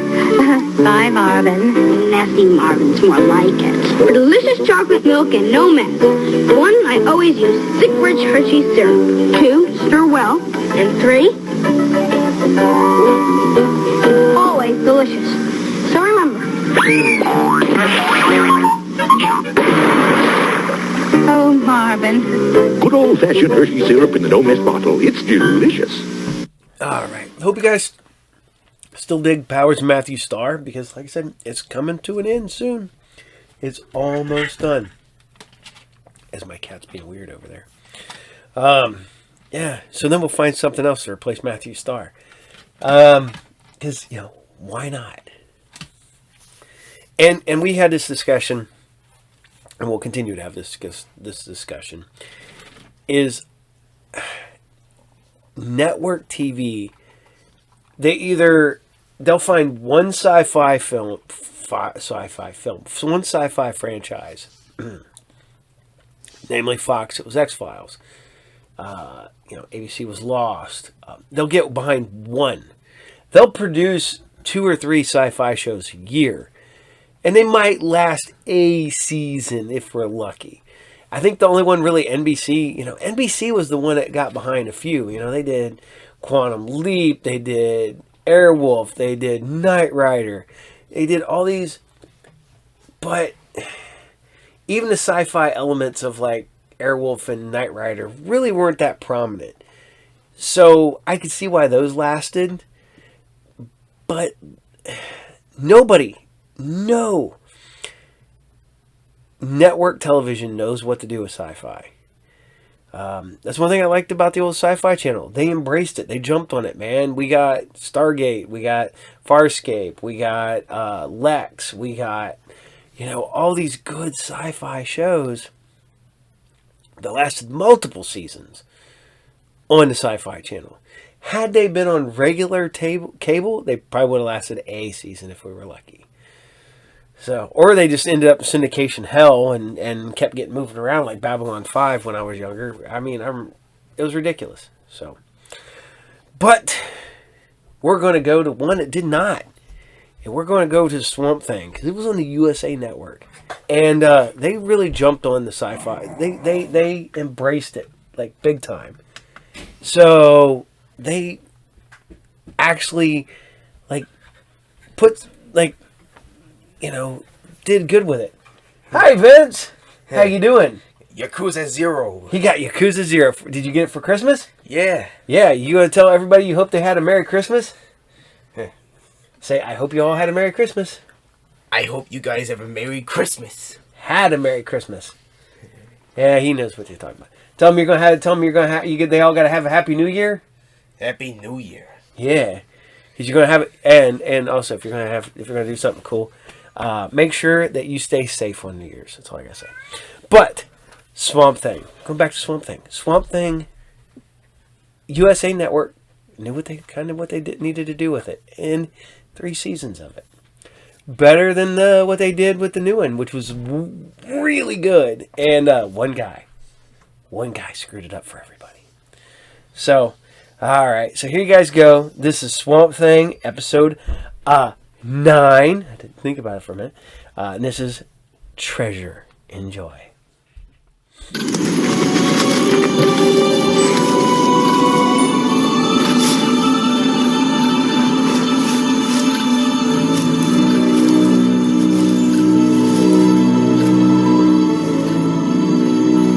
Something must be hidden here.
The swamp is my world. It is who I am. It is what I am. I was once a man. I know the evil men do.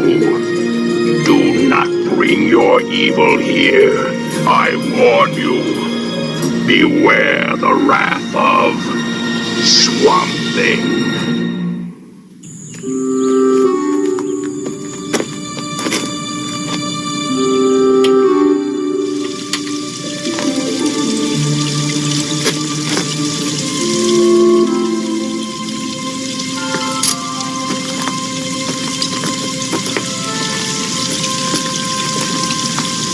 Would you like some with ice in it from the house?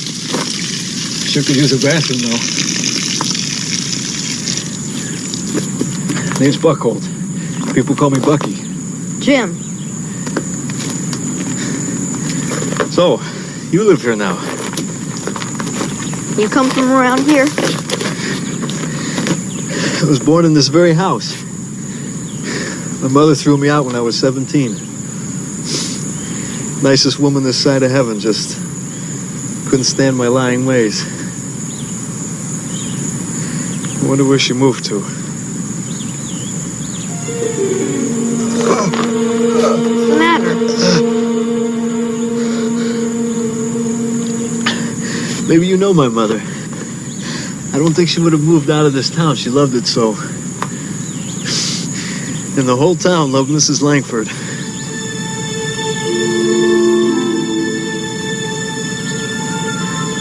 You do know her. Know where she moved to? She didn't pass away, did she?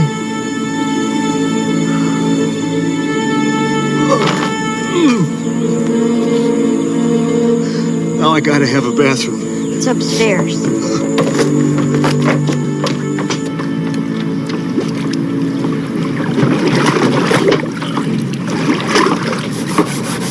Hey, beautiful.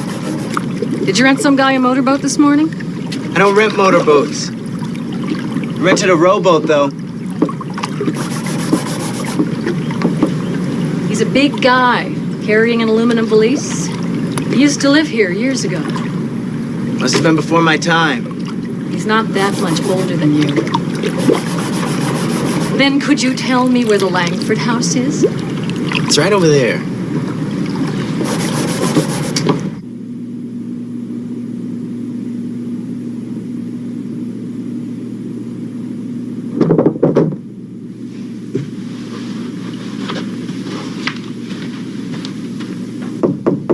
Bucky?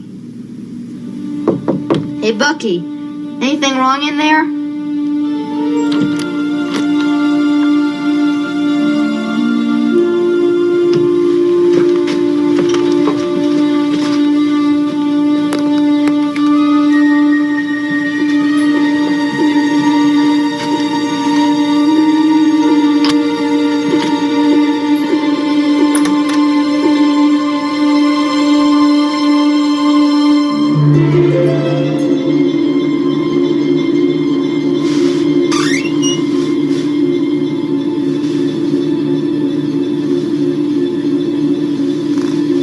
Bucky? Sorry. I know Stilly's bad, but I had to make Eleanor happy. Kiddo killers are so hard to make happy. What happened? Did you fall? Like a ton of bricks. The moment I saw her. But I couldn't afford her. I meant, why are you on the floor? You sick? I'm dying. Doctor said heart failure, and Eleanor said do something unselfish before you die. So I stole a ton of money for her. But I changed my mind about giving it to her. And now she's after me. And getting killed's no problem for me. But she'll torture me first. Go call my mom, will you? I told you, I got a sister. Tressa? she's not here now. Who? My mother. Tressa.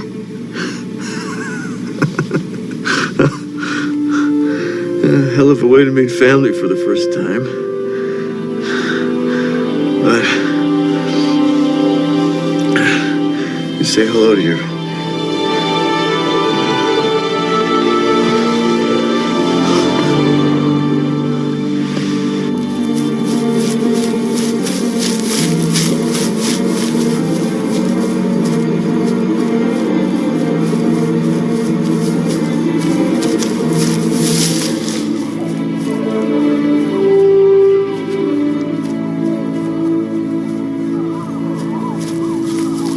You gotta come to the house. My uncle's dying.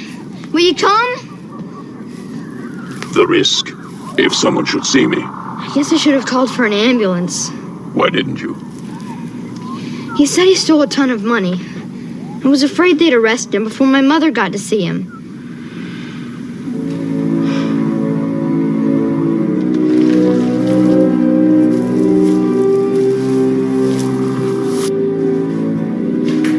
Mom! You home?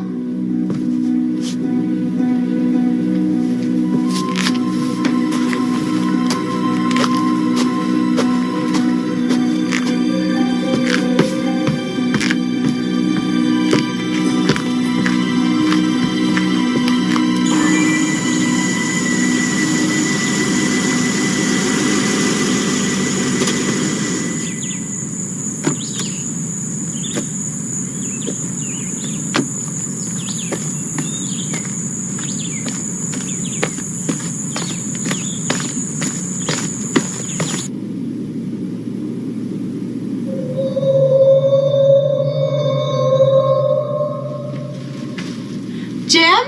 Where are you? Jim?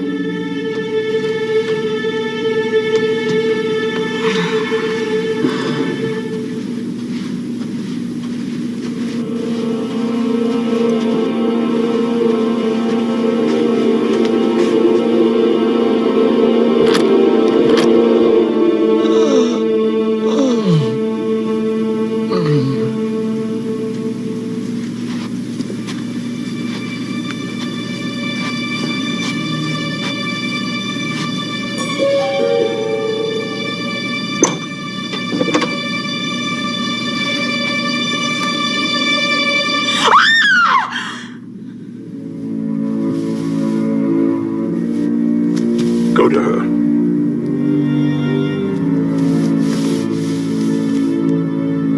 I think he's dead.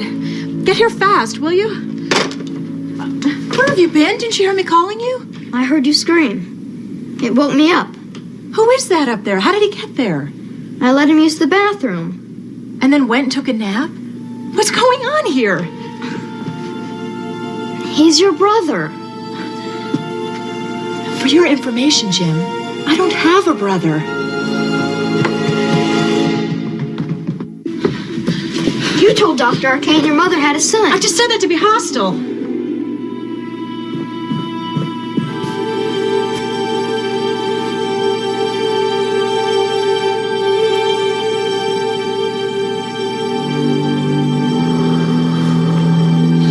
Is he alive? By a thread. Did he tell you he was my brother? He looks like he could be the son of the housekeeper we had years ago. That's who it is. Buckhold. Jim?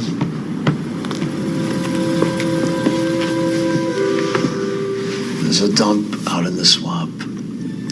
It's been there since I was your age.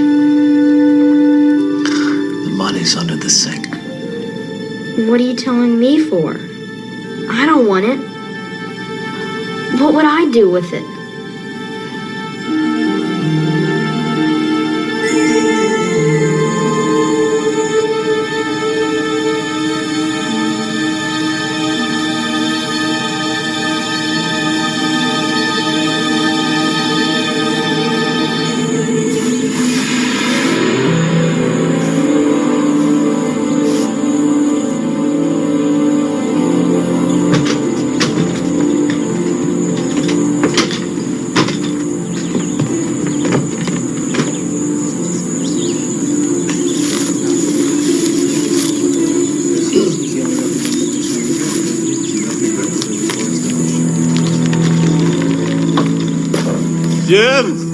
Jim?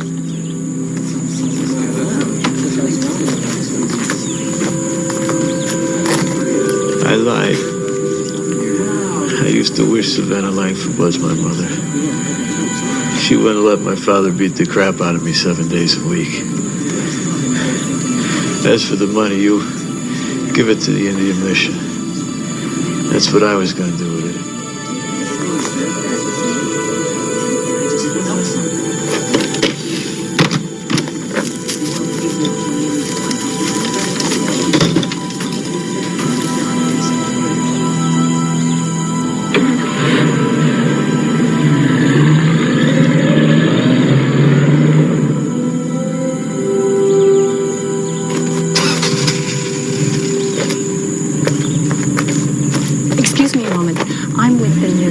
May I ask you, how does it feel, a person your age, to hear a man's last words?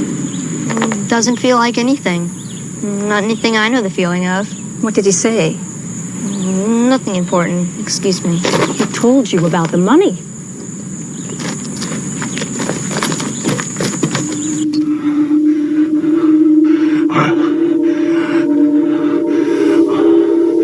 I need the sun.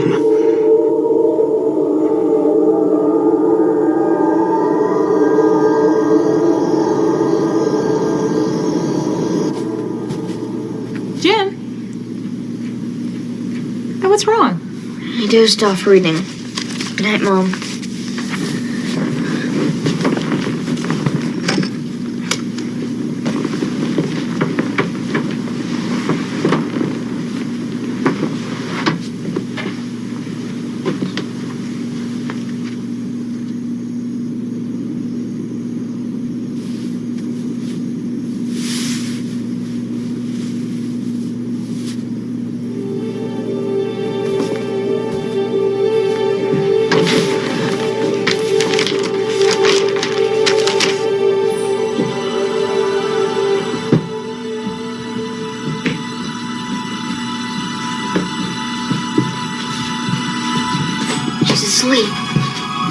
risk it? I have to. I need the swamp, the nourishment, the air.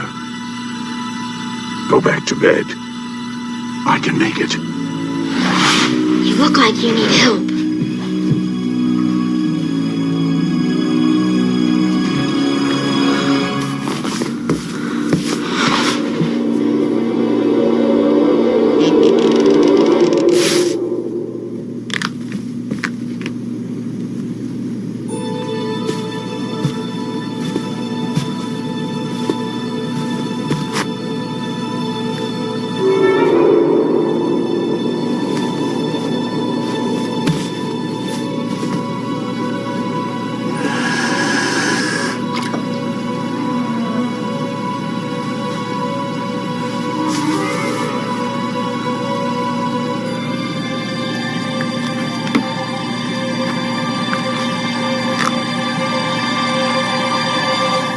Jim, is that you?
Tell me where the money is, or this.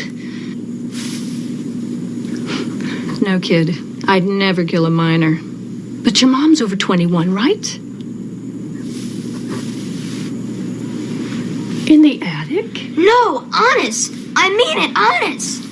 It's in the swamp. He told me it's in the swamp, in the dump under the sink. What the?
It's just fortunate I was here. Jim?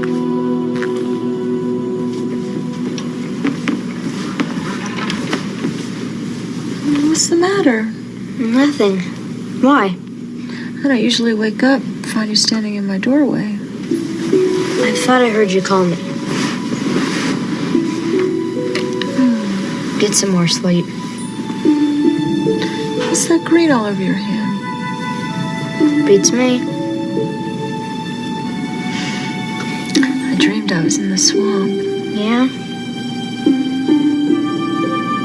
It held me very close, pressed itself to my heart. The bullet wound went away. Bullet wound?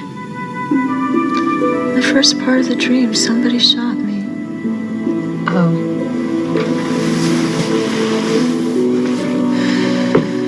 A young woman, I think.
What a lovely place to die.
Preschool's Mickey Mouse Playhouse. Mom or Dad puts it together. Ears, Minnie, and Mickey Mouse sold separately.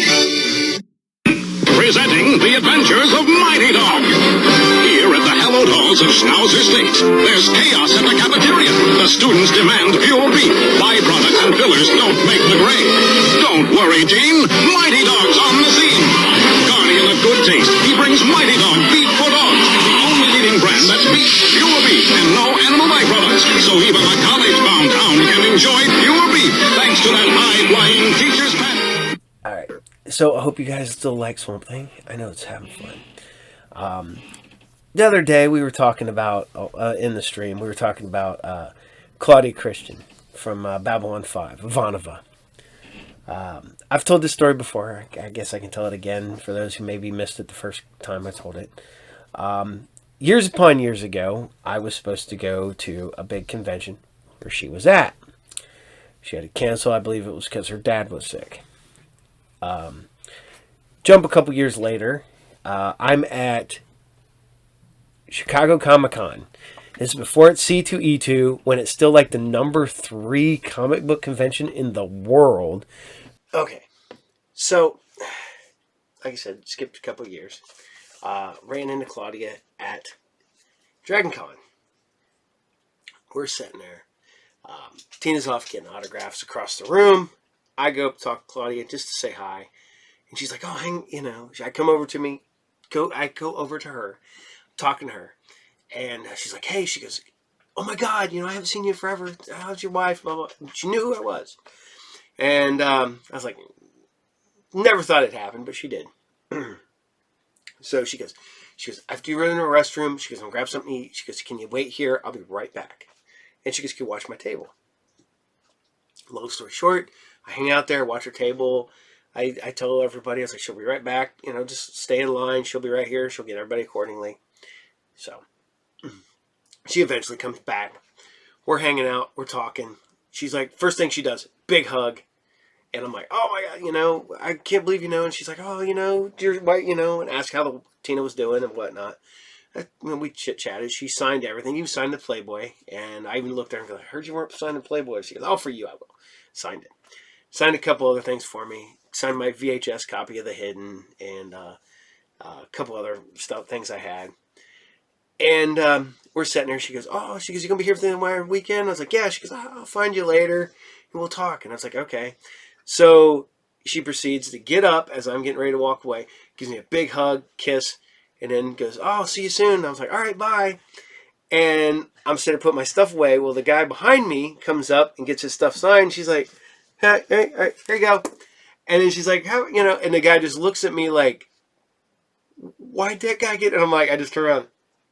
And I'm like, I'm such a dork that I'm just playing it, that I'm that cool. Just that smooth. And no, I'm not. I'm not even remotely that cool or smooth. But it was a fun time. She is awesome. One of the nicest people I've met in that whole community. Not a Visitor's nice. Jonathan Frakes is nice. Billy Mooney was nice. There's a lot of really nice people. There's also some buttheads out there, but we won't talk about them this time. But I'm glad you liked the Swamp Thing, because we're going into another superhero with some Spider-Man 77. It's a shame we should have got more Spider-Man 77, but it is what it is. And the fact that Nicholas Hammond has been forgotten to time because he was Spider-Man is a damn shame. But we're going to go ahead and give you Spider-Man live action 1977 episode 9. Enjoy.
Can you tell us something about your plans now that you're a free man? Had any experiences in prison you'd like to share with us? Are you going to write a book? Are the conditions in this prison as bad as we've been led to believe? I'm not prepared to answer any questions at this point in time. I will say this. The technical violation of campaign law which occurred several years ago is in the past. I'm going to ask that you leave it there. How would you rate your political future? No regrets? Oh, I have regrets. My status under the law regarding politics and public service is permanently inoperative. However, my desire to serve the people of this state is unchanged. That's all. Thank you. Thank you. Just heard. Excuse me, Mr. Colbert. Just between us. My sources indicate that you have hopes of getting involved in prison reform. Now, I don't know who you are, and I don't know how you came by that information. I'm Julie Masters. I'm with the Register. Off the record, the answer is yes. But, prison reform is government-connected. You just finished explaining that... Take a special ruling by the Board of Corrections. That's not an easy thing to come by. How do you plan to get it? Delicately. That's why I don't want any publicity, because it would damage my chances. And now you could damage my chances. But I trust that you won't, and that's all. Thanks.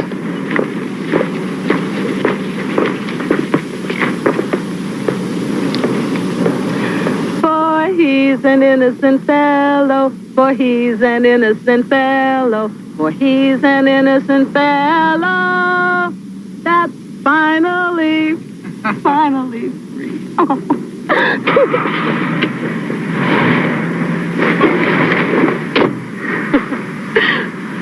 You didn't think I'd do it, did you? No, I didn't. Oh, sure, I'm glad you did. Last time I heard you sing was in a campaign plane, grounded by snow in that little town upstate. What, Jervis? I was doing advanced publicity for you. Where to, folks? The Bugle Building, please.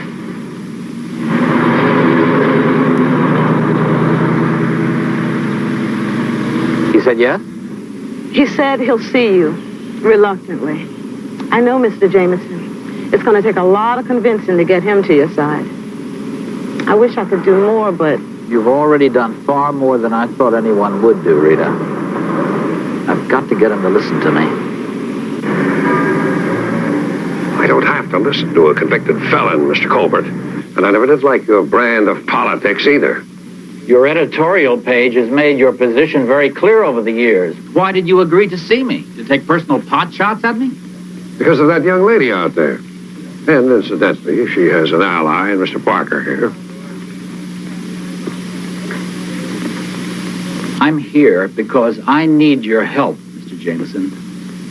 I need someone of high stature, of high standing in the community like yourself to intervene with the prison board on my behalf.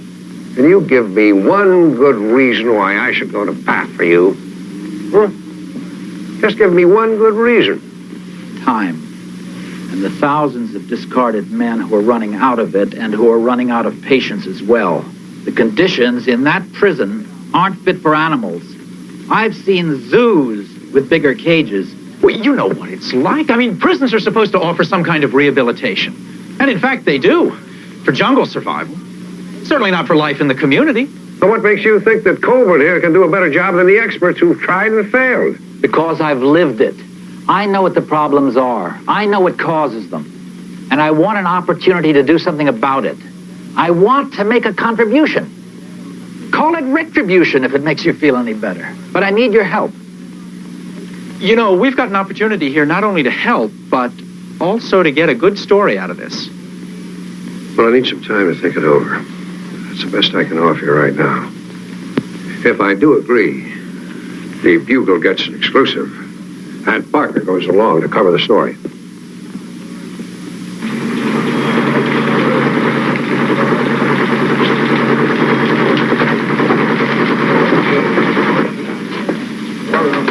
Not so good, huh? Well, he didn't say no. But he didn't say yes either. And I'll bet he didn't give you any indication of when he would say yes. Well, I think if you believe in something strongly enough, you have to keep after it. Rita, would you buzz Jameson right away, please? There's been a riot at the state prison. The ringleaders are a couple of guys named Cates and McTeague. I knew it. I knew it was coming. Jim, do you think you could do anything about this? I know those men. But by the time Jameson gets finished thinking it over, it's going to be too late. Maybe not. Maybe not. Excuse me. Wait just a minute, Rita. I'm not so sure this is a good idea. I think... What's going on up there? A prison riot. That's right, state prison. The inmates have taken hostages, they have control of the security office, and they won't negotiate with the superintendent. Well, let's get somebody on it. Parker's still out there, isn't he? So is James Colbert. He thinks he could turn the situation around. The Bugle is in a position to do more than just cover the story, Mr. Jameson. Why don't you give Colbert a chance? Help him to get inside that prison. Rita, what kind of a hold does this convict have on you anyway? He may be a convict to you, but to me, he is a dignified human being that gave me a chance once at some self-respect when I really needed it. Mr. Jameson, he gave me my first job, one where I was trusted and given the responsibility I knew I could handle. You know, you get pretty down on yourself when you realize you are nothing more than the corporation's token black. Is that what you think you are here? I would not be here if I thought that. Good. Here's my agenda for the day. Get busy on it. After you've put through my call to the Board of Corrections.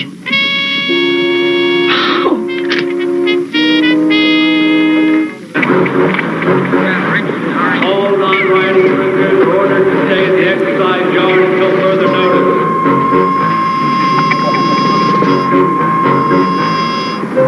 Look at that. Look at that set of wheels. Oh, it's the guys from the newspaper. They're going to put us in the headlines. That's our ticket out of here. What? I can hotwire that thing in nothing flat. Drive right out the gate. Yeah, right into 6 months in a hole in a permanent reservation in this pig pen. Hey, do us all a favor, okay, big time? Forget it, huh? But T's right. I've seen a lot of cons try, and I've seen a lot of cons fail. So back off. Back off of me, big man. Maybe you want to go out of here in a rubber sack. But not this con.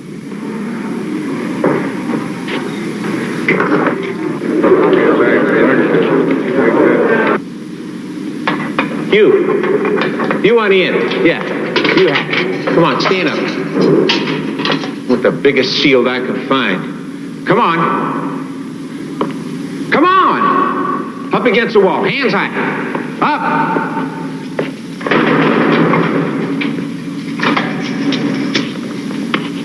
Come on now. Let's move.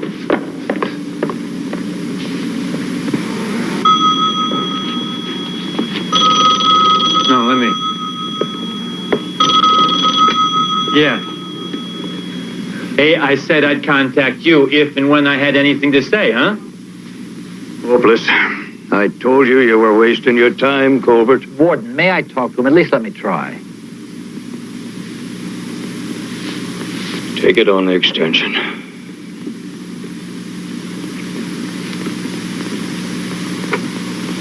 McTeague, this is James Colbert. Hey, Colbert. Gets in your blood, huh? What's the matter? Can't stay away? What do you want? Just hear me out, that's all I ask. What for? Why you? Well, you're going to have to talk to somebody eventually, McTeague. I've faced your problems, and I understand them. And you know that I do. But they're not your problems anymore, so what can you do about them? Well, with your cooperation, I can help you get what you want out of this. Now, what do you say that we get together and talk? We are talking about it. Ease you over a cup of coffee. Hey, just slow down a minute there, Slick. First of all, I have a list of conditions. We're gonna go. Gonna get out of this tub. Hey, wait a minute. Wait a minute. I'm not through. I said no guards, no guns, and no warden. I'll agree to that.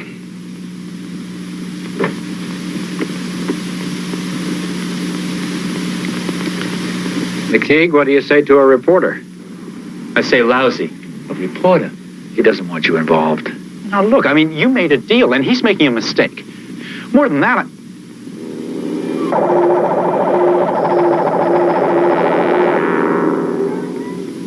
You all right? Yes. Yes, I'm fine. I was just thinking, maybe you shouldn't pressure him right now. Maybe you should start negotiating and bring me in later. I'll just back out of here for now. Well, it's your point, McTeague. I'm going to see you alone. I'll see you in a few minutes. All right. Open it up! Drop the gun! Drop it! Don't make a widow out of his wife! Open it up!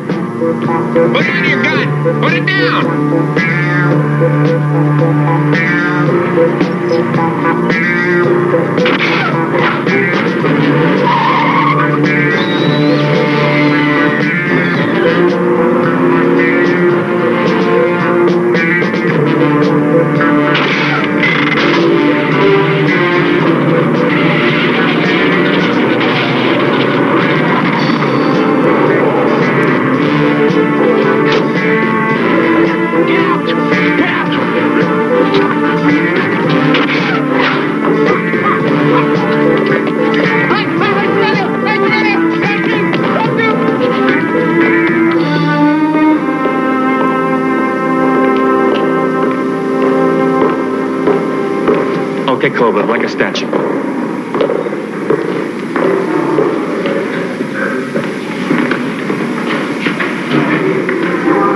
He's clean.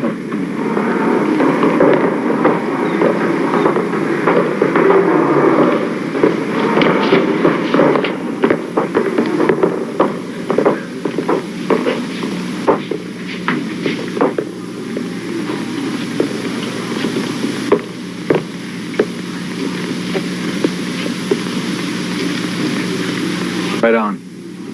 Solid. Real solid, yeah. Well, you pulled it off so far, but we got a long way to go to make this caper work. Don't worry. You guys just stop the riot and make me look like a hero. It's in the works. Hey, that reporter, is he gonna blow it for us or what? He'll be trouble. Well, what can't you get rid of him? For now, I have gotten rid of him. But Cates is right. We have a long way to go. I had to agree that he could cover me. He'll be back. And he could still blow this whole caper. I'm going to see that he can't. Next time his name appears in a news flash, it will be in an obit column.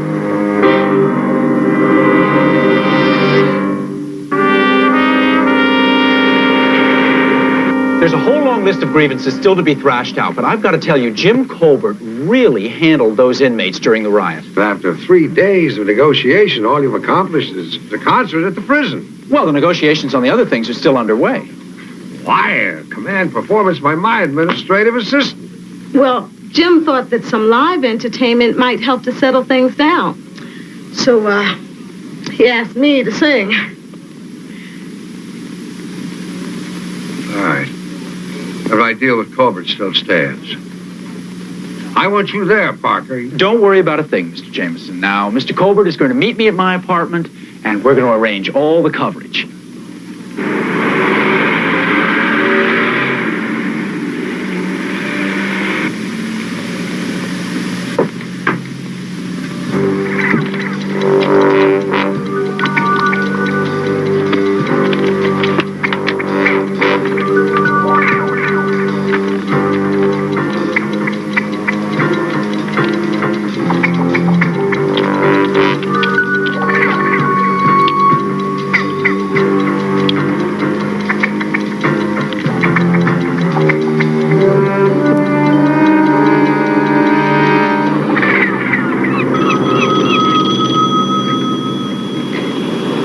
Yes? Good.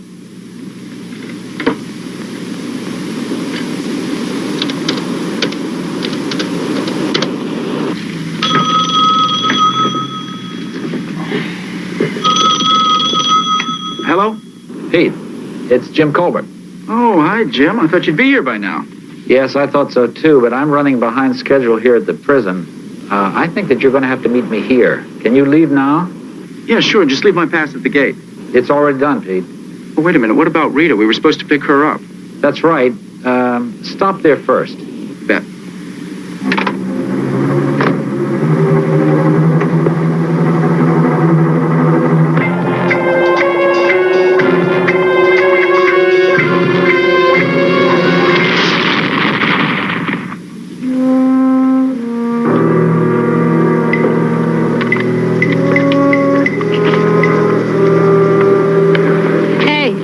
Shake it.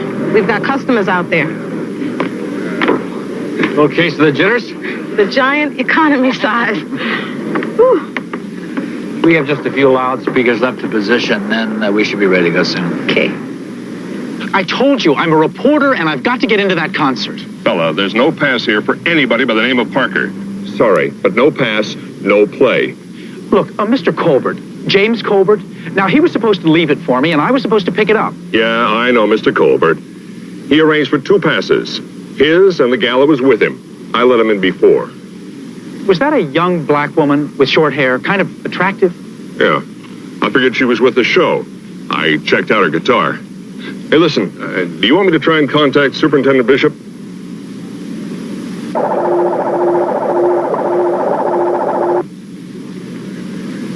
Are you okay? Yeah, sure. What about my calling the superintendent? No, thanks. It's all right.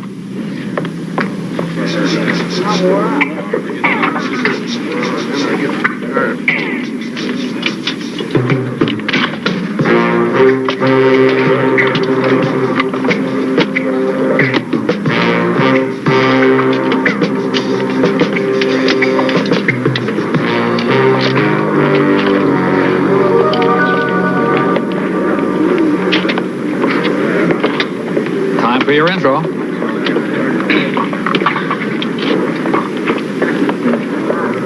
Okay.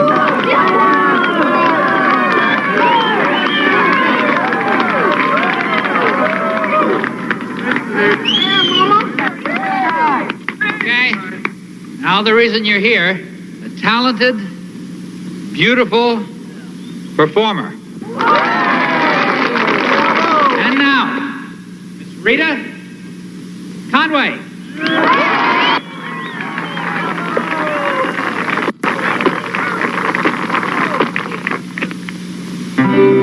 In my reflection, I cannot see what kind of person is inside of me. I'm basically honest and easy to know, but who am I? Tell me, where am I trying to go? Now, we better move it, Catesy, because the next loud sound we hear ain't gonna be the sound of applause. Who am I?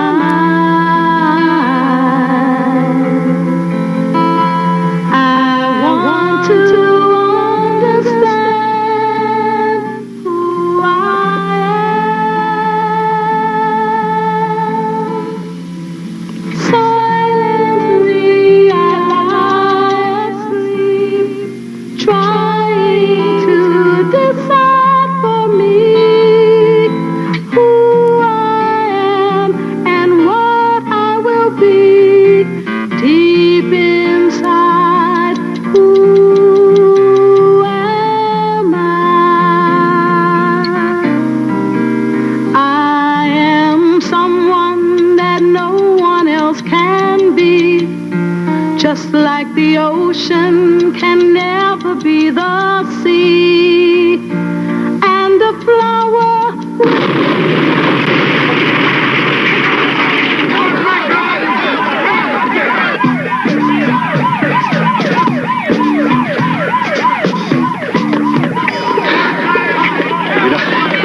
Rita, it's Jim.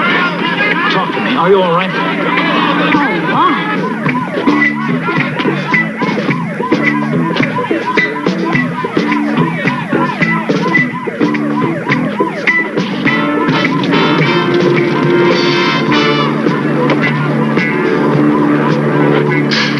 Don't anybody move. Stay right there. Hang on.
to talk to you about Colbert.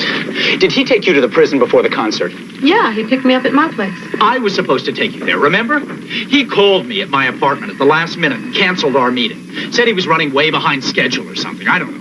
Anyway, I was supposed to pick you up, and we were both supposed to meet him at the prison. So I opened the door to my apartment to leave, and kaboom.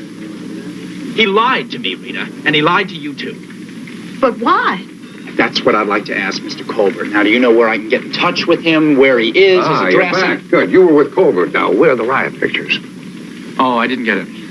Spider-Man saved a man's life. 2 convicts escaped, and you didn't get any pictures? Escaped? Who escaped? Cates and McTeague. Went over the back wall during the commotion. They're the ones that Jim negotiated with after the riot, aren't they? Yes, they are, and I have a feeling they got to talking about something other than a new work furlough program. What are you hinting at? I'm not hinting at anything, sir. I am saying that Colbert set this whole thing up so he could bust those 2 out. He's been... I'm sorry, Rita. That's the way it is. Excuse me. She'll get over it. Come to my office. I'd like to find out why you blew that assignment.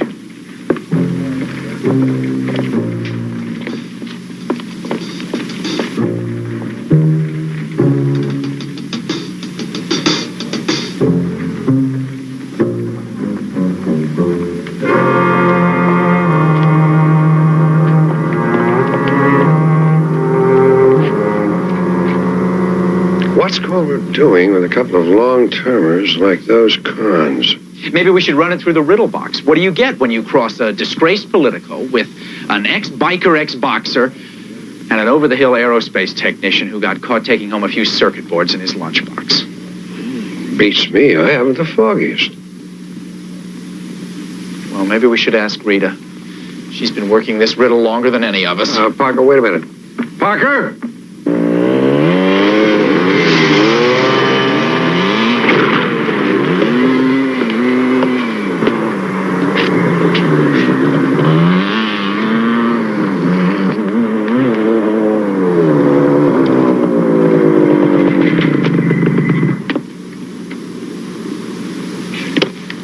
So, how did I do? Well, it was better than the last time. Good. Did I make it, or didn't I? Oh, sure, you made it by a mile.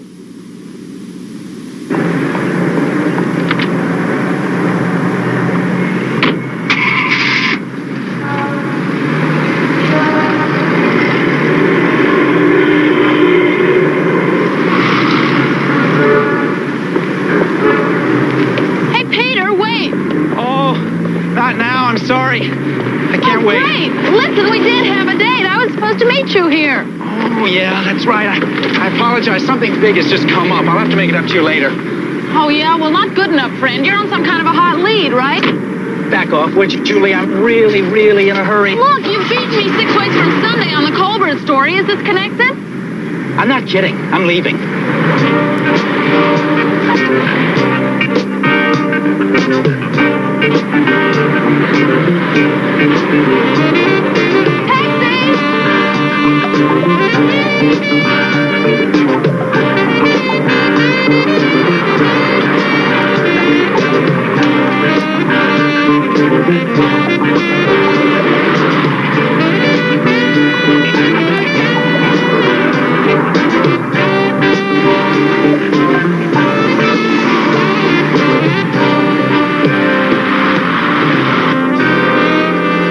We gotta try something else. Just like that, we threw out a whole year's planning? Why?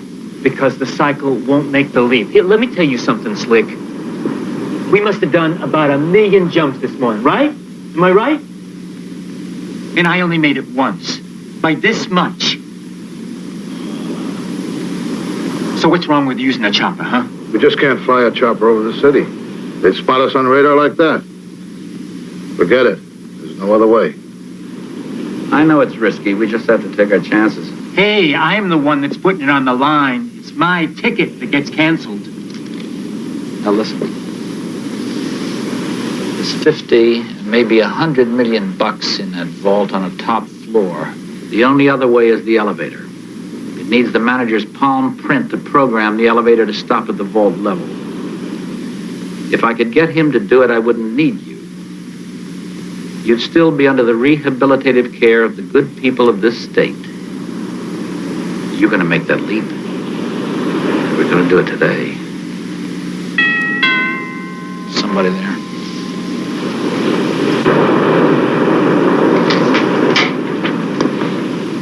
Rita! Hello, Jim. Be all right if I came in? I was just getting some papers together, just about to leave. It'll just be for a minute. I have to talk to you. Come in.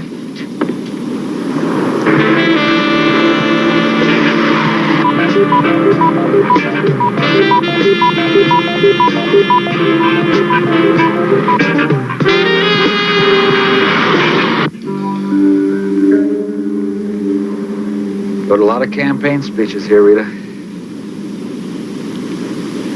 Wish that's what I was doing now, believe me. What are you doing, Jim? A lot of people are saying things about you. Terrible things. I'm not surprised. That's just one of many attitudes that's going to have to be dealt with and changed. Once a con, always a con. You've heard that before. And I don't want to believe it, Jim, but...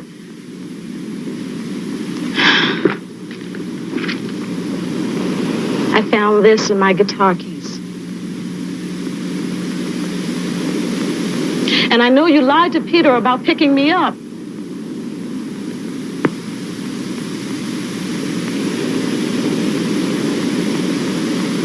Yeah, that's right, I did. What? Everything people are telling you is probably true, Rita. So you'd better believe it. But why? What for? Because I'm going to get something out of this for myself. That's what for. I put every cent that I ever earned and all my energy into a political career. It took years of planning and work. Constant travel. A couple of hours sleep in airport lounges night after night. One speech after another, till my throat was raw. And for what? I'm convicted for accepting one campaign contribution I don't even need. I make a minor misstep, and my whole life is blown out of the water. Is that fair? Is it? 14 months in jail? In that god-awful rotten hole? I didn't lie about that. If you're not an animal when you go in there, you're an animal when you come out. Jim, I gotta go. Rita, I'm afraid that I can't allow you to do that. I have a gun in the drawer, Rita. I would rather not take it out. Now, cooperate, please. Cooperate. Kate! McTeague! Fire up in the garage. I'll handle it. Something I've got to finish out there before we go.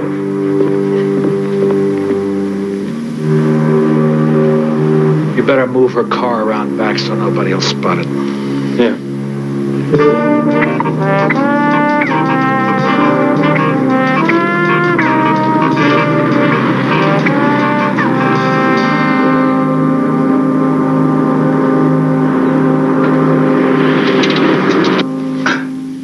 It's not too tight, is it?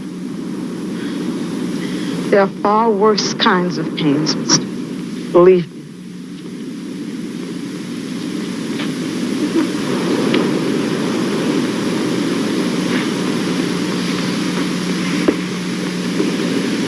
It's going to make a lot of noise. Don't let it frighten you.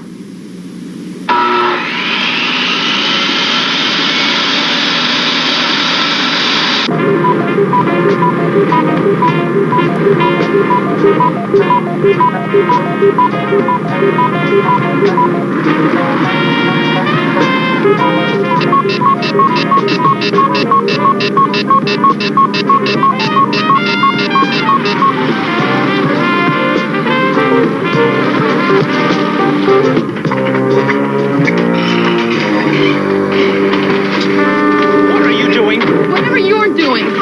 You're not going to get rid of me, so why don't you just level? What's here? Don't go away, all right? Go ahead. It's okay. Come on. I don't know what's here.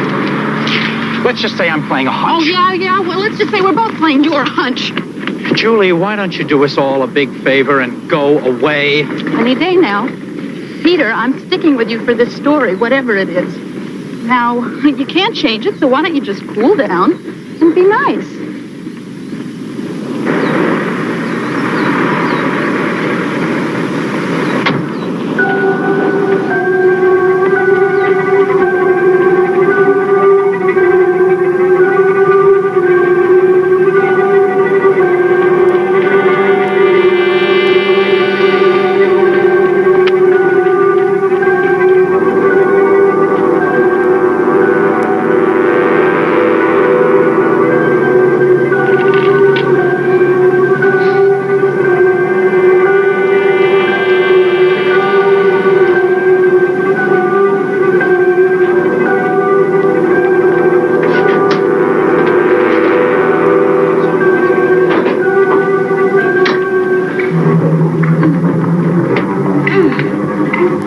Hurry up. I'll give you some light.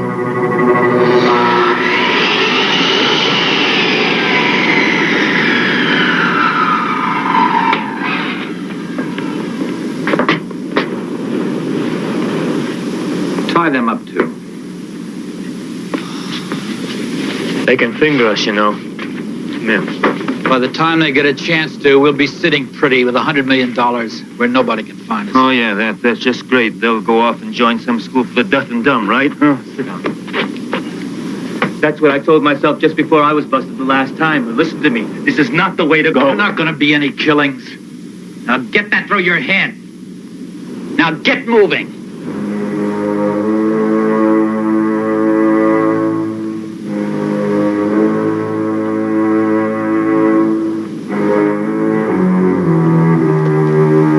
You too, Kate. Let's go. Let's get moving.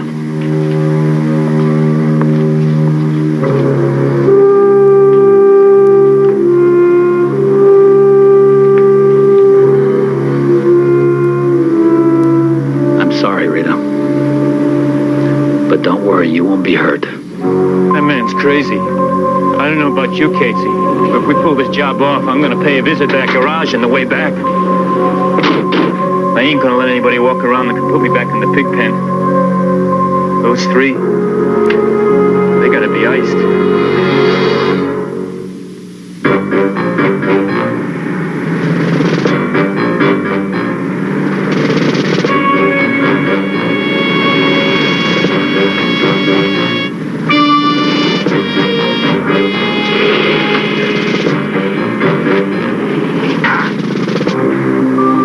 Can you give us a hand with this thing?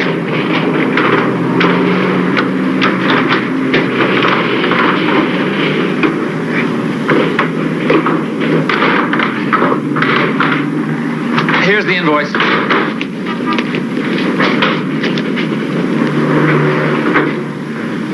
Take us to the roof, Mac. My name is Carlos. Carlos.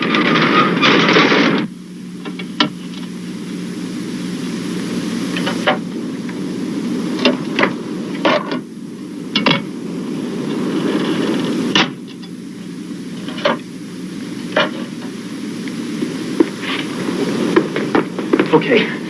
How could Colbert get his hands on $100 million? Did you hear them say anything? No, only what you did when they were in here. Wait a minute. Colbert was on the banking committee. Now, they paid him off and fingered him to save their own skins. It was all part of some kind of international foreign exchange currency commission or something like that. They claimed that he forced them to make campaign donations. Yeah, that's what they said, that he offered them his vote on international monetary issues if they... Yeah, well, what was the name of the company or the bank? Or what was it, Rita? IFMM, International Financial Monetary Merchants. Yeah. They're in that big security building downtown. Colbert must have figured out some kind of a way to crack their vault. Go ahead, Peter. I'll go with Rita. Yeah, go, Peter.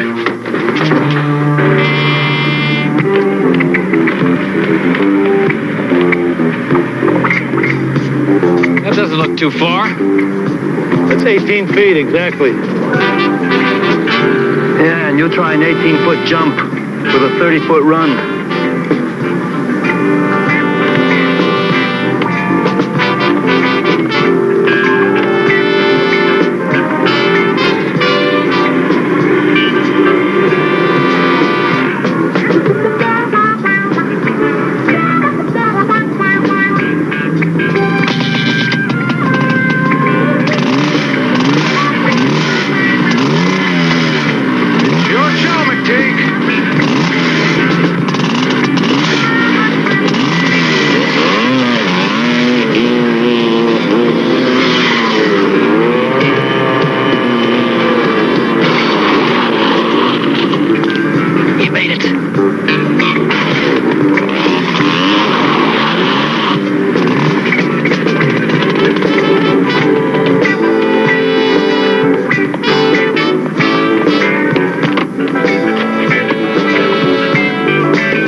Bugle. Who's your appointment with? I don't actually have an appointment, but I have reason to believe that someone is making an attempt on your vault.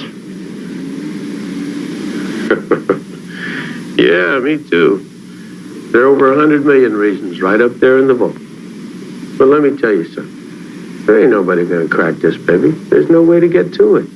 And even if you could, it's pick-proof, bomb-proof. I mean, you even touch the surface of that door with a match, a torch, an explosive device. Bingo. All the bells start ringing. Alarm system's heat sensitive. Yes, I'm aware of that. What I'm saying is I think someone might have figured out a way around all of those things. Uh-huh. Well, maybe they have, but they ain't here yet. I'll call you when they show. You'd be smarter if you called the police. We do our own policing around here. Thanks.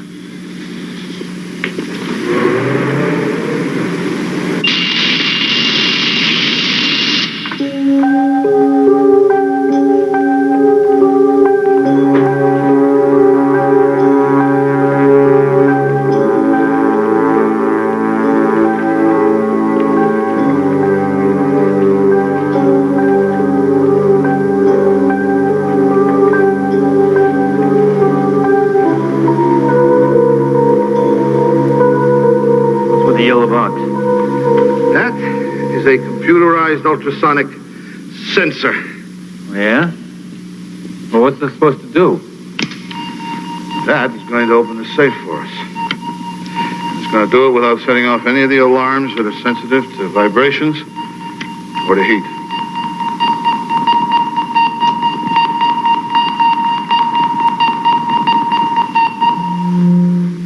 Pretty smart, huh? Yeah. Not bad for an old con.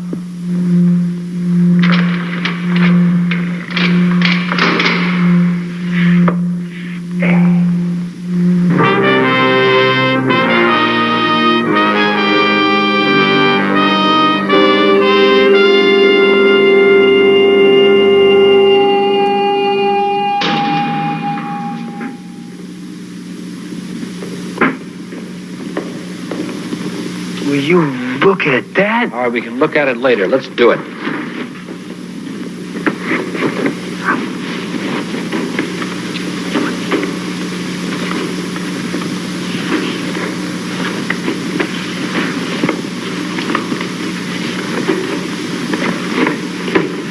All right, that's it. Let's go.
door is really shut on these guys this time. You a witness, sir? I'm sorry, Rita. I know this was a pretty bitter pill for you. Well, sometimes the medicine does leave a bad taste, but it does the job. I'm okay. From Weber. Hey, what you eating? A neat candy bar. Boy, is it crispy. Sounds good. Smells peanutty. What do you call it? Whatchamacallit? Whatchamacallit? That's right. What's right? Name. What name?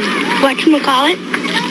You forgot the name? Whatchamacallit, the totally different crunchy bar of peanutty tasting crisp drenched in chocolate. Whatchamacallit from Hershey. You can ask for it by name. Can I have some of that? Some of what?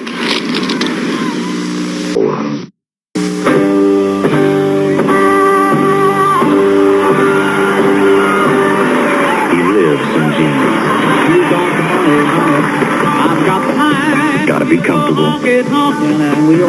Gotta laugh. We'll have more fun, baby. Gotta be Wrangler. You got the money, honey, I've got the mind. A legend in jeans. Wrangler. Hey, I hope you like Spider-Man. And I will go to... It is a out and out damn shame that we did not get the early...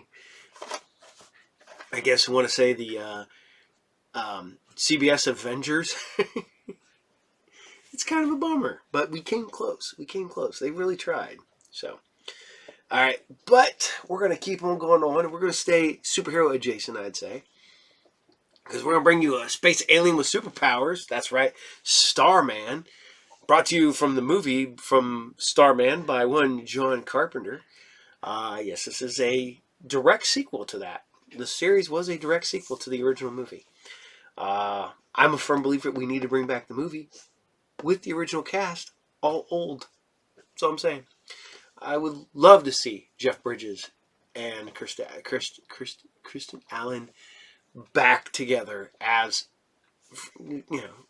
do Starman again. But that will never happen. That's too many years between. But legacy sequels are working. I mean, for every good legacy sequel we get 20 ones that don't do worth a dang. So, but we're going to keep you here with some Starman, and this is episode 15. Dusty, enjoy.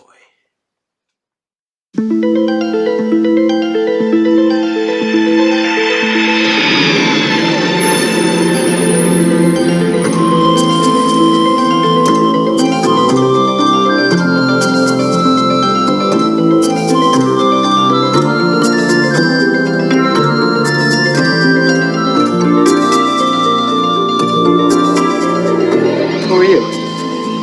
Your mother was my friend.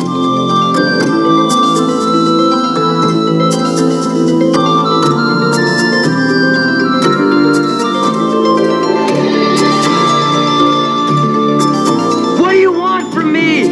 I want to help you.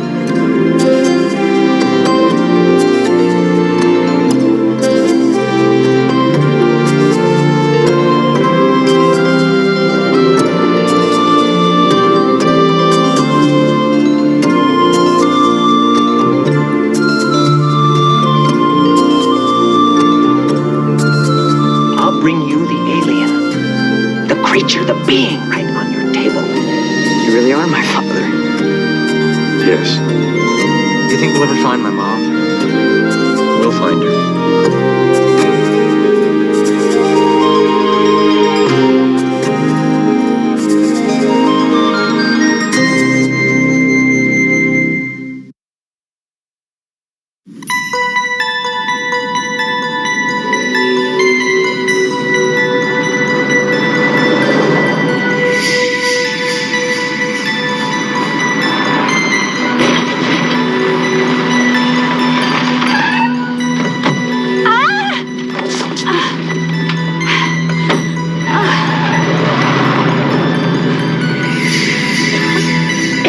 Hey, wait a minute!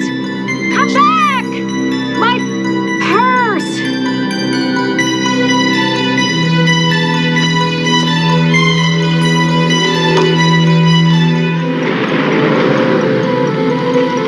Oh, come on, Dad. Just one night. No. Dad, Reno, it's a great American landmark, like the Grand Canyon. You're depriving me of an educational experience. Is that right? You think I'm kidding? You think I'm joking, Dad? It's a well-known fact that people in Reno are unlike any other people in the entire world. Reno's for grown-ups, I think. Oh, come on, Dad. It's only an hour away. Sorry?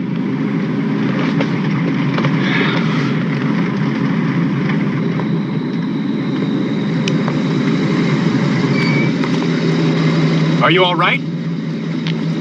Keep driving. I'm not interested. Interested in what?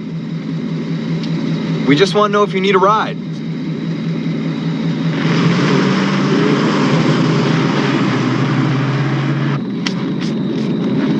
Where are you headed? Reno? We're not going there. Oh, rats. I gotta make the 2 a.m. show. Come on, Dad. Is this fate or what? Neither. I'm sorry. We'll drop you off somewhere where you can find another ride. You said show. What do you do? I'm a singer. Oh, no kidding. Are you famous? Well, I don't know. Maybe. I sing in the lounge. Oh, that is so cool.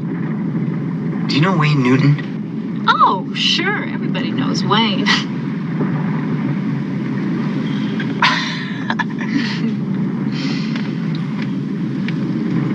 Said he called when he come in. One of them, a little. That's the same old story. Anyone could fill in the blanks. Well, give us a hint. Ooh, you are persistent. Just like he was. Who? That oil sheik that just dumped me out of the car. Billions of dollars and a major creep. What happened? Nothing happened. That's what I'm doing here. Serves you right, Dusty.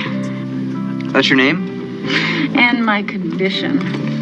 So anyway, this Prince Megabucks has been in the casino all week. Seen my show at least a dozen times. So last night, 2 expensive suits come backstage.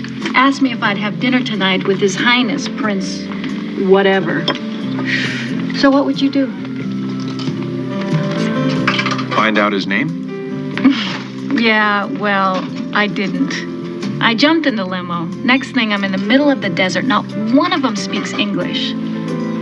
But I get the idea real quick. What idea? He wanted me to sing privately for him in some desert hideaway. Didn't want to share me with anyone, like ever.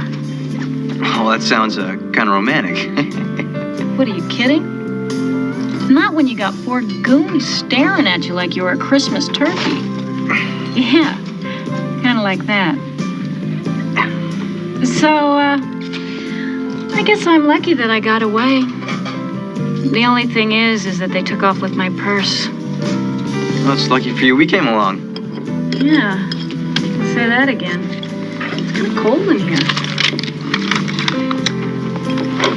I'm afraid that, this is all I have. If you're ever in Reno, it's good for cash. Well, you hang on to it. I left my shawl in your car. Well, I'll get it. No. You sit down and you finish your pie. Well, here are the keys. We'll be right out. Okay.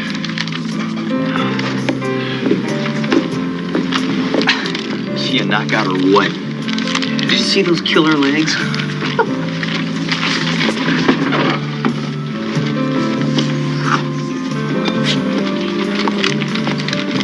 What's wrong? I don't know. She seems complicated. Car! Dad, everything we own is in the trunk. The clothes, the camera, the money. Our spheres? What are we gonna do? Take the next bus to your educational experience.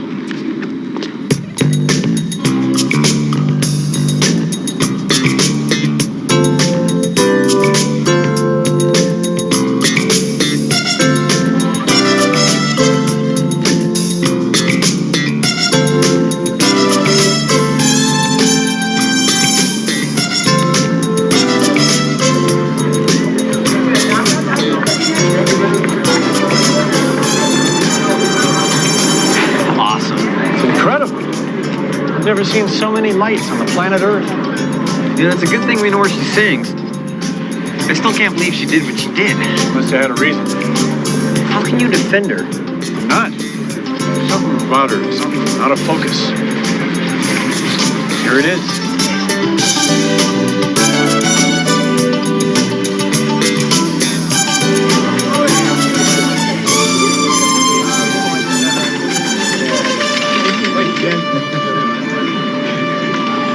Her name is Dusty. I don't know her last name. She said she was a singer. Real pretty young lady. Are you sure? Thank you. I never heard of her.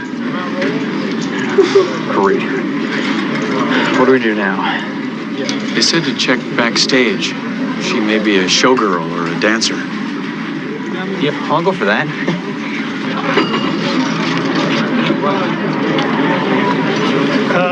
Sir?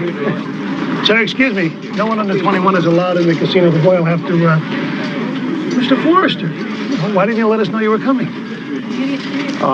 It was a last-minute decision. This is my son, Scott. It's a pleasure. Unfortunately, your regular suite is occupied at the moment, but no problem. We'll move them somewhere else immediately. Won't they get mad? Well, not when we explain the situation. It'll take about a half an hour, though, so why don't you get yourself something to eat? That is, unless you'd rather get right to a table. Well, wouldn't we be eating at the table? Well, we've never done that one before, but, well, seeing that it's you, I don't see any problem with that. I'm sure we can work something out. The boy, of course, will have to eat in one of the restaurants. Casino rules. Oh, yeah, everybody knows about those rules. But I'll just see that your luggage is sent upstairs. We don't have any. It really was a last-minute decision, wasn't it? Well, no problem. Listen, anything you need, clothes, toiletries, just go ahead and sign for it. Naturally, RFB is count. If my memory serves me right, your markers are down, so your line of credit is clear. I'll just go spread the word that our favorite high roller is back. Good luck to you. I'm dreaming, right? Any minute, I'm gonna wake up in the car, cold, car sick, and hungry. Should have asked him about Dusty. Dad, are you kidding? We have no more problems. The way he greeted you, you're a high roller. Yes, I know. What is a high roller? Are you making a joke with me? All the times you've been here, Mr. Forrester. I just want him to hear it from your sweet lips. Well, RFB stands for Room, Food, and Beverages, and Compt is complimentary. On the house, it means that you're the guest of the casino and everything's free, except tips, of course. Well, of course. So just give him the action you always give, and there'll always be Compt RFB. Simple. See you later, alligator.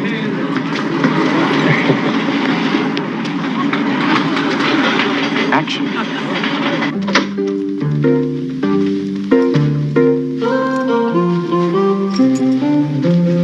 Thank you.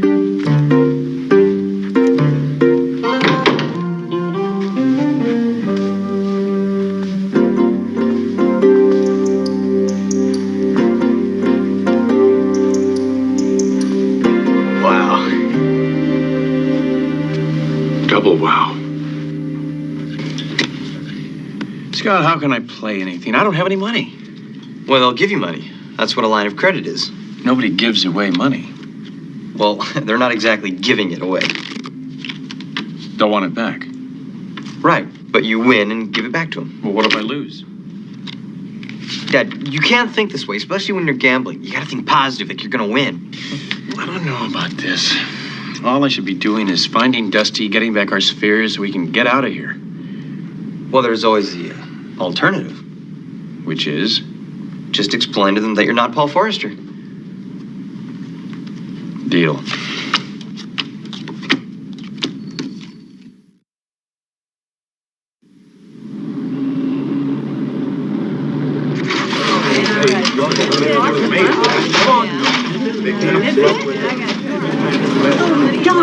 How you doing? Oh, too bad. Yeah. Sure went fast this time. Oh, well. Better luck next year. I don't suppose you could lend me bus fare. I'm afraid I miscounted. Bus fare, huh? Yeah, gee, I'd like to help you out, but except for this chip, I am broke. Okay, we can get along without the car. I can even save up enough money to buy another camera, but we've got to find the spheres. What do you say we get something to eat before we start? Sure. Maybe they got some floppers naked. Good morning, Mr. Forrester. I hope you and your son had a good night's rest. Everything was very nice, thank you. I've never seen a bathroom with a telephone before. Don't you just love it when the tourists say that? Yeah.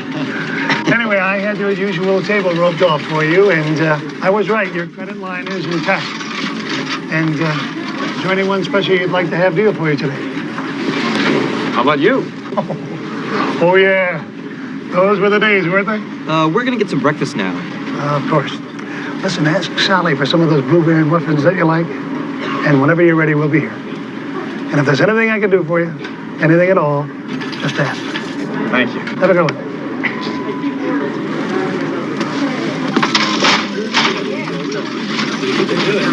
Oh, darn. Well, better luck next year. Oh, shoot. I was sure I had another quarter, but now I can't find it. Maybe you dropped it. Oh, I looked. Well, I've got a quarter. Would you like it? Oh, no, I lost what I came with, and that's that. I've learned my lesson. I'm going to stop gambling. I don't suppose you could lend me bus fare? Oh, here it is. Oh, well, thank you. Well, here goes the last of the Mohicans.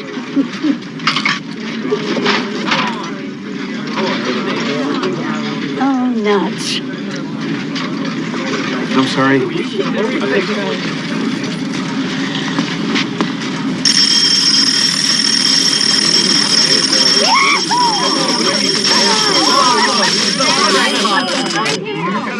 Hi, you got 2 for lunch?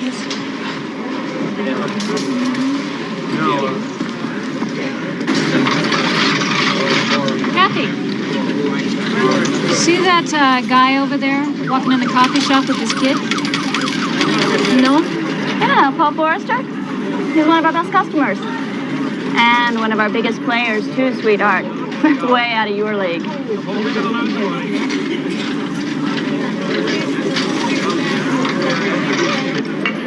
Is this the greatest or what? I still don't understand why we don't have to pay for this. Oh, if people are hungry, why don't they just come here? Well, excuse me. Most people do have to pay, but others, it's like a bonus for coming here and gambling. Well, if they have the money to gamble, why don't they just use it to buy food instead? This isn't going to be easy to explain. I really like these blueberry muffins that I like. Paul, Scott, thank God that you're here. I've been frantic. All I could do was hope and pray that you would follow me. We did. Why did you steal our car? I didn't steal your car. I just borrowed it. Sit, eat. May I? Lady, you stole our car and left us in the middle of nowhere. Look, I know what I did looks bad, and I wouldn't blame you if you called the cops. But believe me, I had no other choice. I panicked. I thought that I saw the limo. Besides, I knew that you would get your car back. How? Because I knew that you would know where to find me.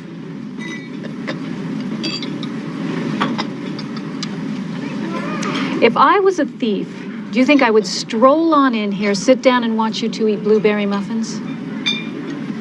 We'd like to have our car back. Oh, sure. Sure, that's no problem. Oh, shoot. I let my sister borrow it this morning. She promised to take her kids to Tahoe, and hers wouldn't start. Look, she said she'd be back around 5, so I'll just call her and have her bring it here. I'm really sorry that I messed you up like this. Oh, that's okay. There's no real harm done, right, Dad? Right. Well, since we're going to be here all day, we might as well enjoy ourselves. Right. Excuse me. I'll be right back.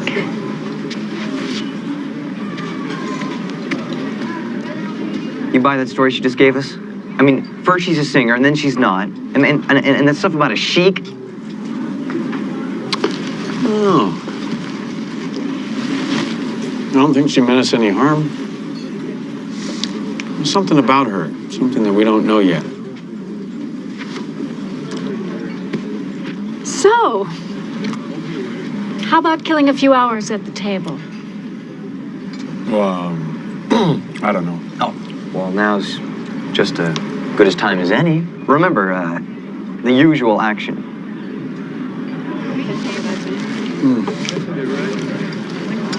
Mind if I tag along for luck? Sure. Break the bank, guys. Paul! So good to see you again. Thank you. Well, I'm here to give you my usual action. Of course. Make yourself comfortable. Excuse me, this table is closed except for Mr. Well, that's Parker. okay. She's with me. It's for luck. Let me see if I can remember. 2 Pentagas, Sabrosas, and an Amaretto on the rocks, right? Nothing for me right now. I'll have his amaretto, please. Certainly. Afternoon, Mr. Forrester. Oh, hello, Frank. Marker, sir? Well, I need some chips to play with. Marker, please. How much would you like to start with? 10. Is 10 enough? Mr. Forrester? 10.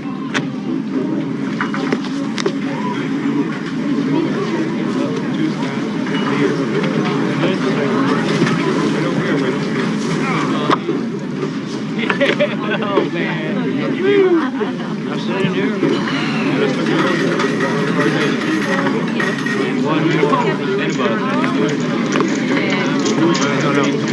Good luck.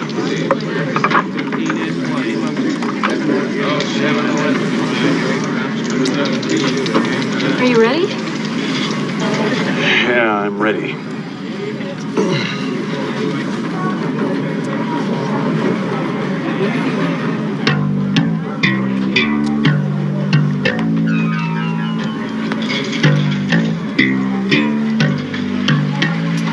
I'd like another card.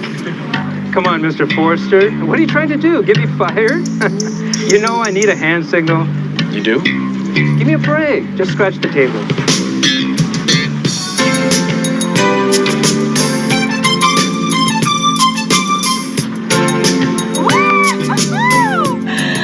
See, I told you I was going to be your good luck charm.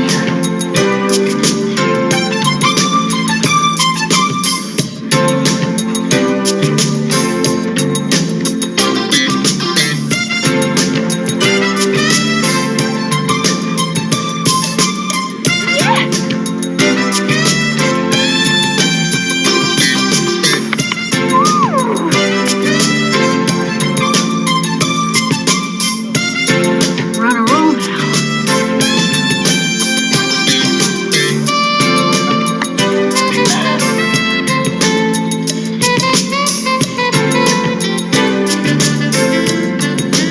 Bust. Yes! Split 'em.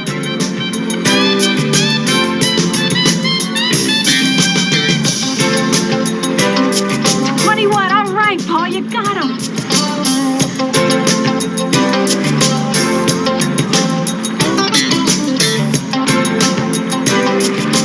You are hot, Paul. Let's play 2 boxes, okay? I'll pay you back out of my winnings.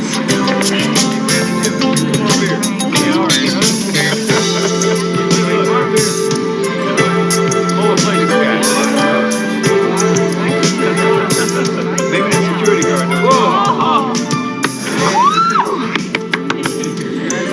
What a team. New dealer.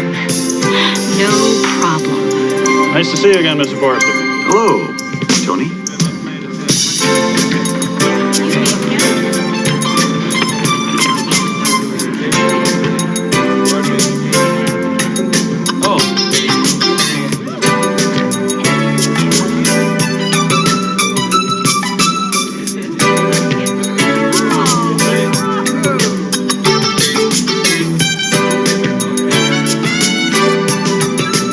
Okay, Fran, come on.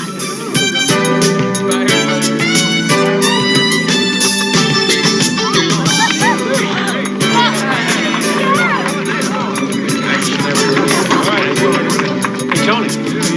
Why is he doing that? Thank you very much. Thank you. He's smart. Putting it away for a rainy day.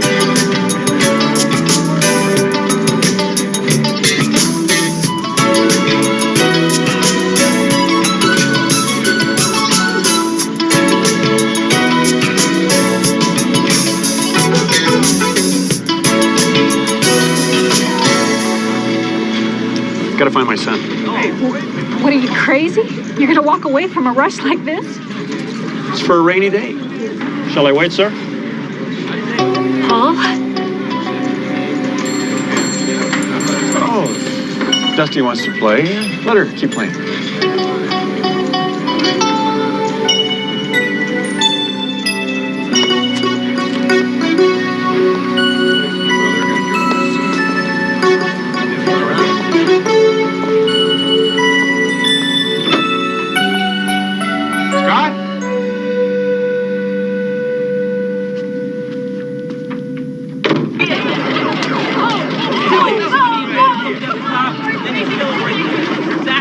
Scott!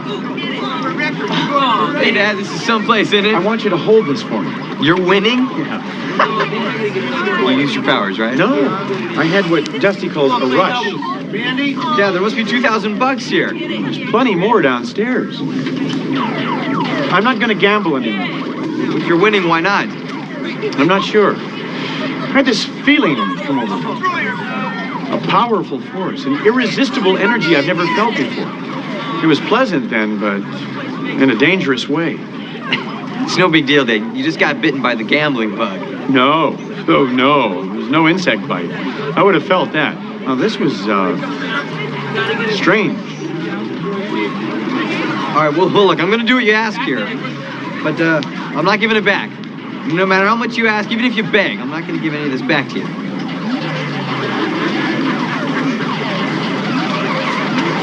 The point set up. Yeah. Thank you, James.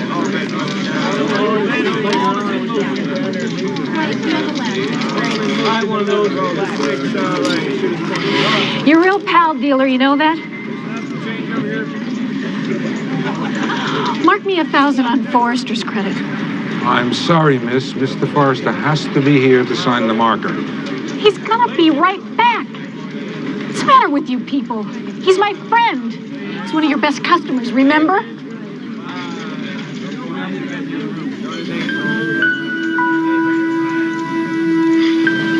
Dusty? Here, who needs your damn credit? Money plays, come on. Sorry, miss. There's a $100 minimum at this table. What happened? It just turned, that's all. I don't know, a bad run of cards. It'll turn again. It always does. Oh, but Paul, call for another marker, will you? Get us some more to play with. Okay? We'll hit him big. We'll hit him big one more time. Please, Paul, I know what I'm talking about. It'll turn again. We'll start small. We'll start with 100 even. Just one more deal. All the money that was here is gone now? Would you like another marker, sir? No. No more. If you need an address, I probably can get it for you. Yes. Thank you.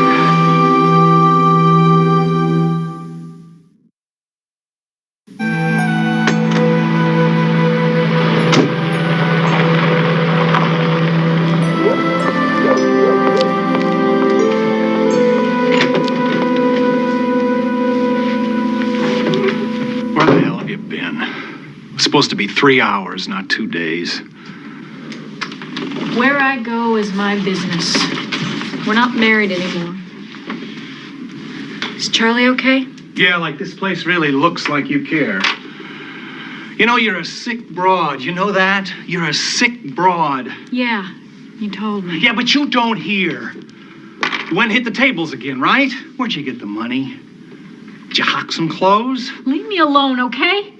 You don't know, okay? Nobody does. So get off my back. Joanna, I'm taking the kid. I'm taking Charlie. Crazy. No, baby, you. Joe, wait. No, you wait. And we will let a judge decide who the crazy one is. Me with a bank account and a steady job, or you with your degenerate Jones.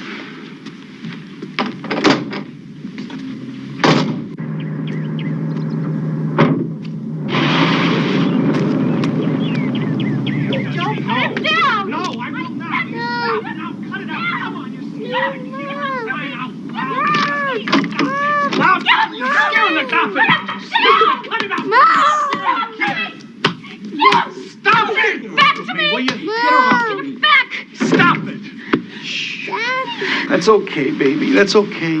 Shh. Mommy's just tired. You know, Mommy gets tired. I don't know who you are, but you sure got the magic touch. I'm Paul Forrester. Joe Donata. How long have you known her? Last night. Let me give you a little piece of advice. Stay away from her. She's a compulsive gambler. When we were married, I got her a shrink. I dragged her to GA meetings. I did everything. NG, she won't admit it. Get out of here, Joe. You're sick. You don't like to face it, but you are. And the day that she says, yes, I am Joanna Haley and I am a compulsive gambler, that'll be the first step she takes on the road back from hell. But if I were you, I wouldn't hold my breath. See you later. Joe!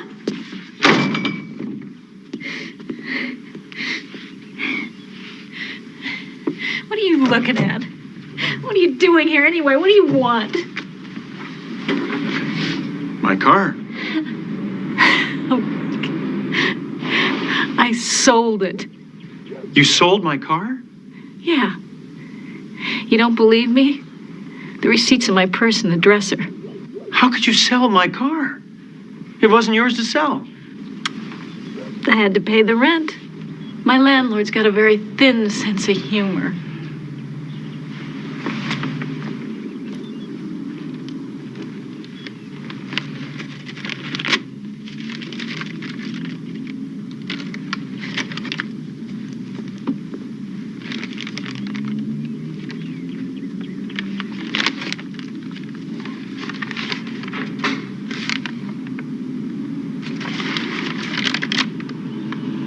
I'm sorry. I wish I could help you, but I don't know how.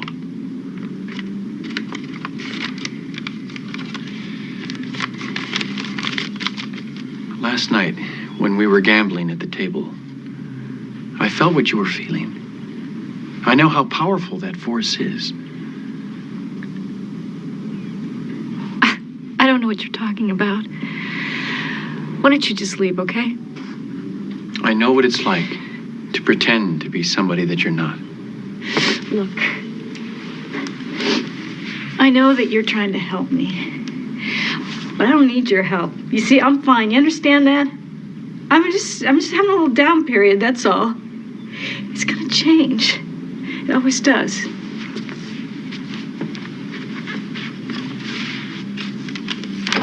Susan, are you ready? Dad, where you been? I've been looking all over the place for you. The chips that I gave you. Susan I need it. No way.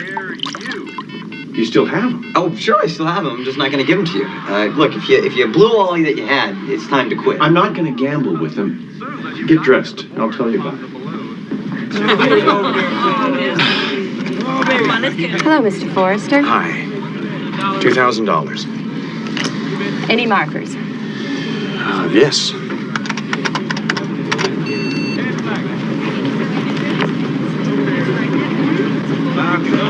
Sign here, please.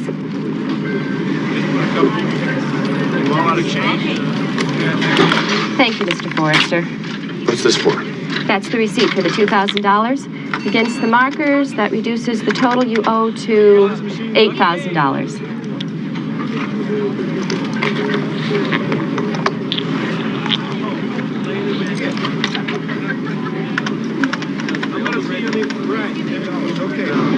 Why do I feel like we're on the Titanic? Titanic meaning huge? No, meaning sunk. Well, if we don't get anything else, we've got to get those spheres. Sure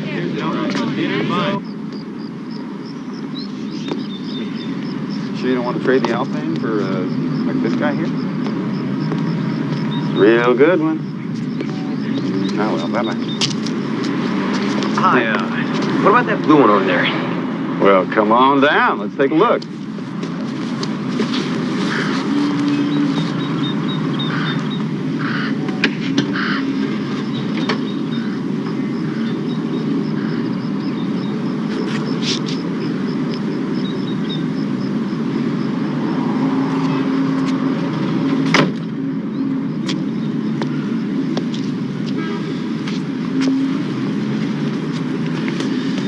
See anything interesting? I was just thinking, with all these used cars, when somebody sells one to you, do they leave things in them? Well, it depends on what it is. Now, if it's junk, I throw it away. See, I'm not in the junk business. Well, where do you throw it?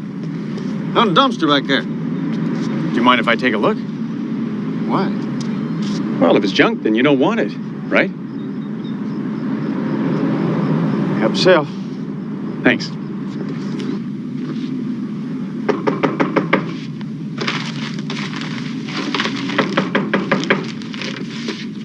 Joe? Hello, Joanna. May I come in? Who are you? I'm George Fox. I'm with the Federal Security Agency.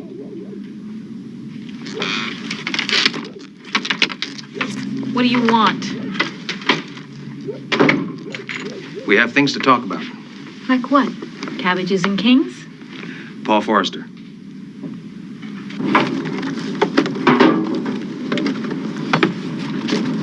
Dad, here's my sweater.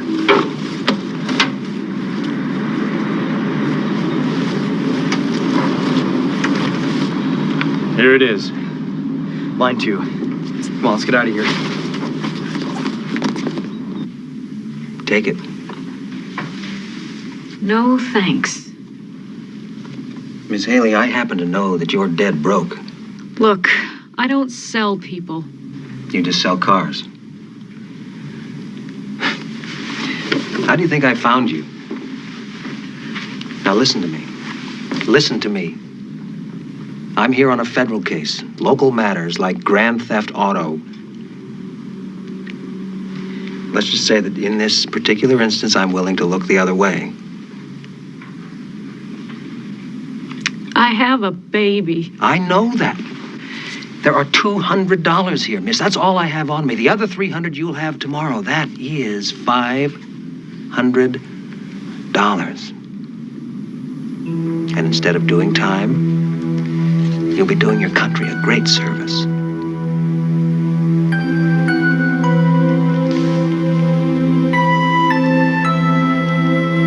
Where are they?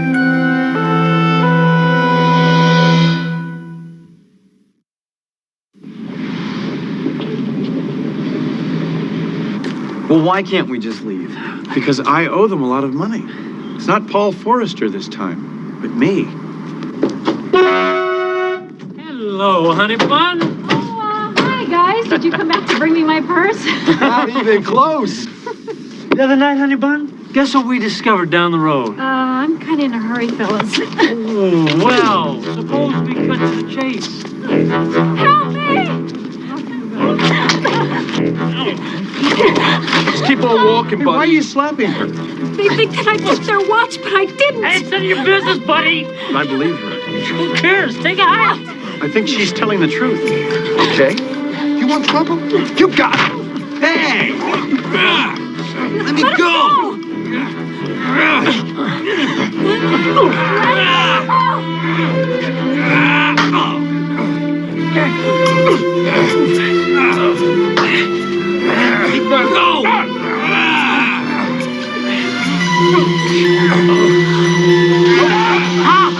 It's burning. This stuff is burning up.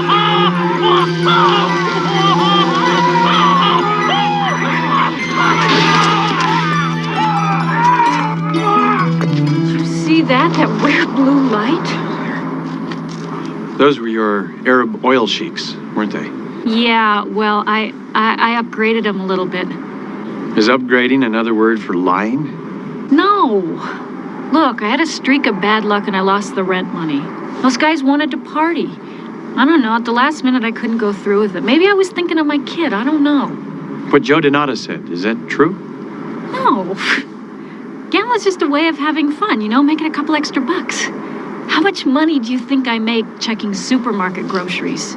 He just doesn't understand me. I think he does. I think you're lying to yourself. You have so many different faces. Hidden faces. Which one of them is real? Even your name. It's Joanna. It's not Dusty. What do you care? You're hiding something. Something is making you uncomfortable. You are making me uncomfortable. Okay, I gotta go inside. I got a date with Lady Luck. You have money to gamble with?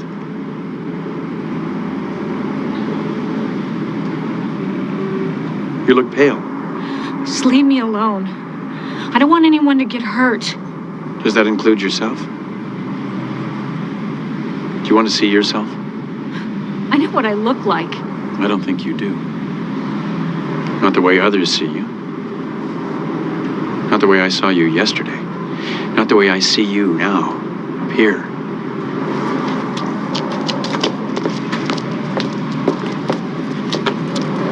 What are you doing? Look. What is that thing? Look. A singer. No kidding. Two expensive suits come backstage. Asked me if I would have dinner tonight with His Highness. I didn't steal your car. I just borrowed it. But I don't need your help. I'm fine. You understand that? I can stop anytime I want. I don't have to gamble. I was just trying to make a couple extra bucks. Give us something! Give us something! We'll hit him big one more time. Please, Paul? I know what I'm talking about. It'll turn again. We'll start small. We'll start with 100 even. Just one more deal. Dusty.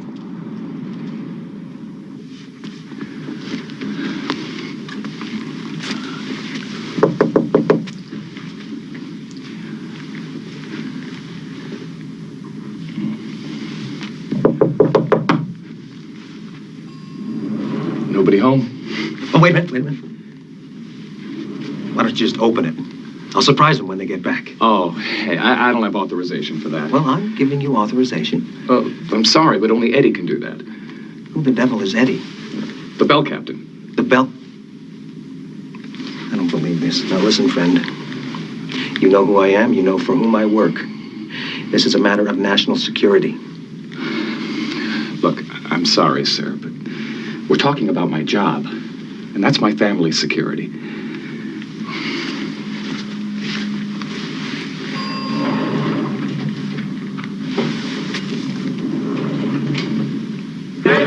Card? Sorry.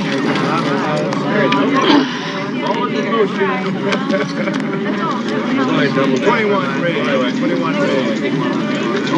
raise. Get right on here. Yeah, looks like your luck's turned a little bit. Don't sit too long this time.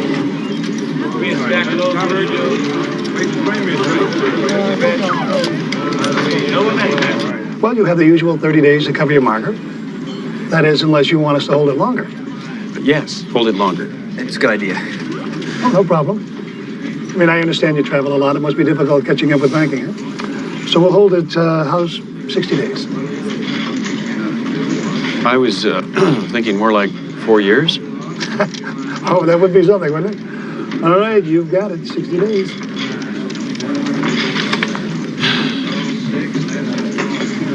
Can I help you? Thank you for calling. No, this is round and round. How old? 19. Cards? Huh? Waiting on your bet, Dusty.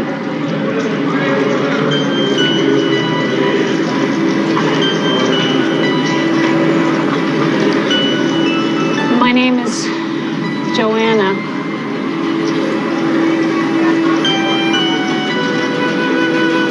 And, I'm a compulsive gambler.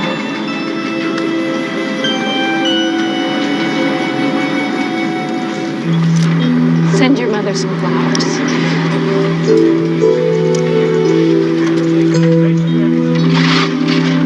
Where are they? What's this? This is no thanks. I don't get it.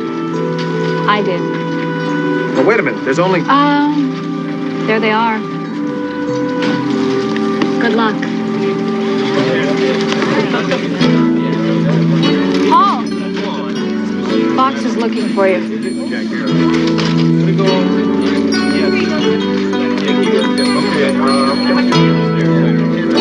Hey.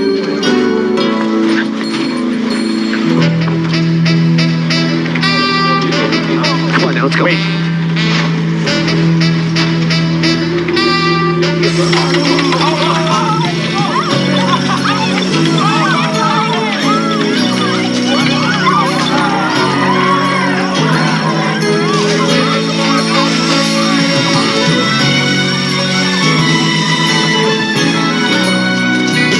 Let's go. What, not even a handful? Not even.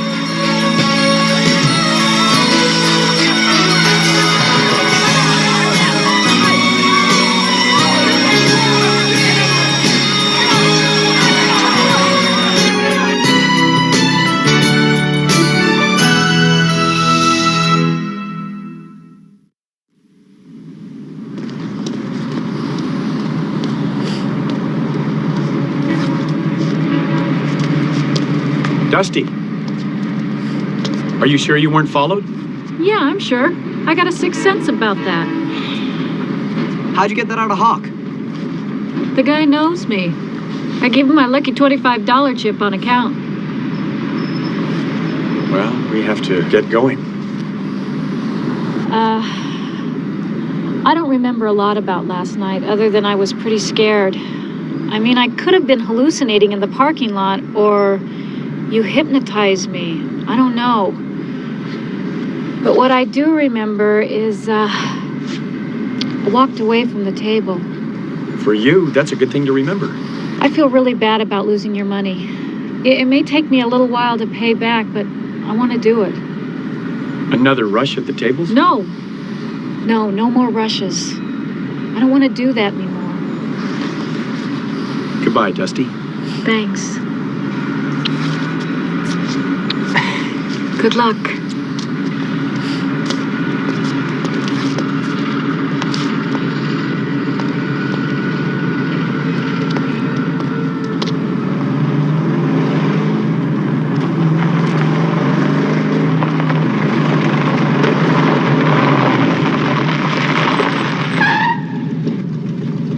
Hello. Well, I was hoping I'd see you again. You brought me luck. I hit the baccarat pit big. I thought you weren't going to gamble anymore. What a rush. It was like shooting fish in a barrel. I won a fortune thanks to you. And I want to share my winnings with you. No, you don't have to do that. Oh, don't be a sap. I'm loaded. I hit him for 58 big ones. Here, kiddo. We only need $8 grand. Our troubles are over. Stay cool.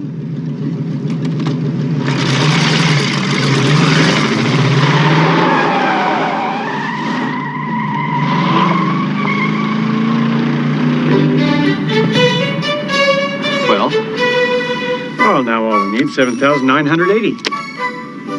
$20? It's enough to get back in the game. Build up a stake, hit them big, pay off jackpots, roll them bones, and double down. I think I'll hold on to this. I don't like the way you're talking. This is eating money. I was joking. I was just making a joke. The problem is, you're not used to me making jokes. I think I'm developing a real sense of humor. I'm still holding on to it. Well, you should. I'm going to. Good. Fine.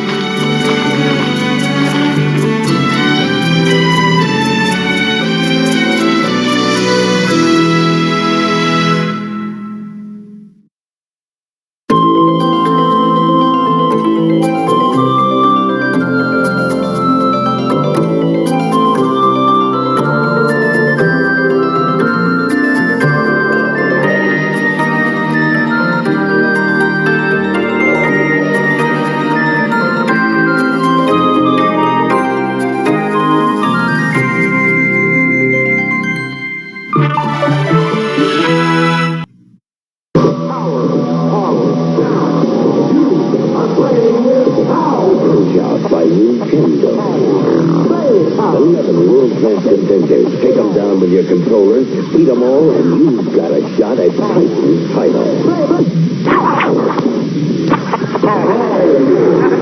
But for that, you've got to beat Mike Tyson. Mike Tyson's Punch-Out from Nintendo. Now you're playing with... You can roll to your pal. It's chocolate covered caramel. Roll to your chums. It's chewy and it's chocolate and it's lots of fun. Rolo, chewy caramel and real milk chocolate all rolled together. Rolo. You can roll a Rolo to your friend. It's chocolate covered caramel from end to end. Hey, I hope you like StarMan, you know. And no, not connected to in any way, shape, or form to DC StarMans. Starmen. There's a lot of Starmans in the DC universe, and there's one Stargirl, but not connected to any of them at all. Even though I'd really like to see old school Starman, not like the 90s Starman, get his own series, the Robinson run. I think that'd be awesome.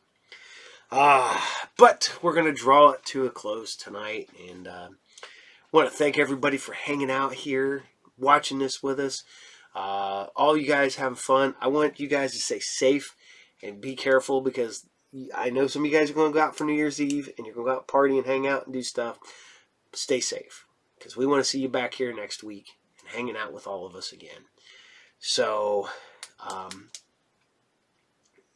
and let me see. We have Saturday morning serials. We have SciFridays. We have the Anime Source. With returning after the first of the year. I don't have a definitive date, but I'm booking for now. But Talk and Roll in Group Therapy will return after the first of the year. I just need to take some time off from those. And hopefully I have a big project coming up, and that won't mess with it too bad. But hey, Eddie, after this, brought you some Anti-Gravity Room for you. And no more sci-fi buzz, because I get it. I tried to watch it. That was a slog to get through, and I apologize. So we're going back to Anti-Gravity. But on that note, I want you all to take care. I will see you all there. Captain out. Bye.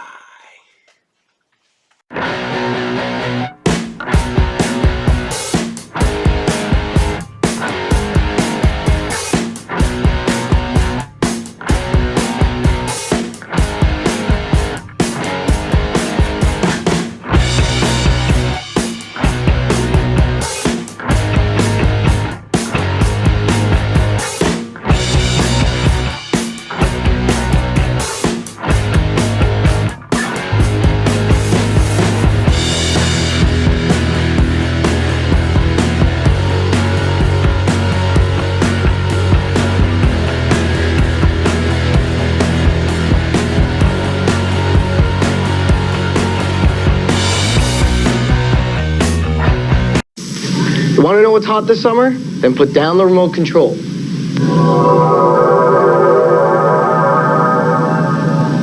We've got Nintendo Power Pod, virtual reality, and little fighting robots. They're so cute.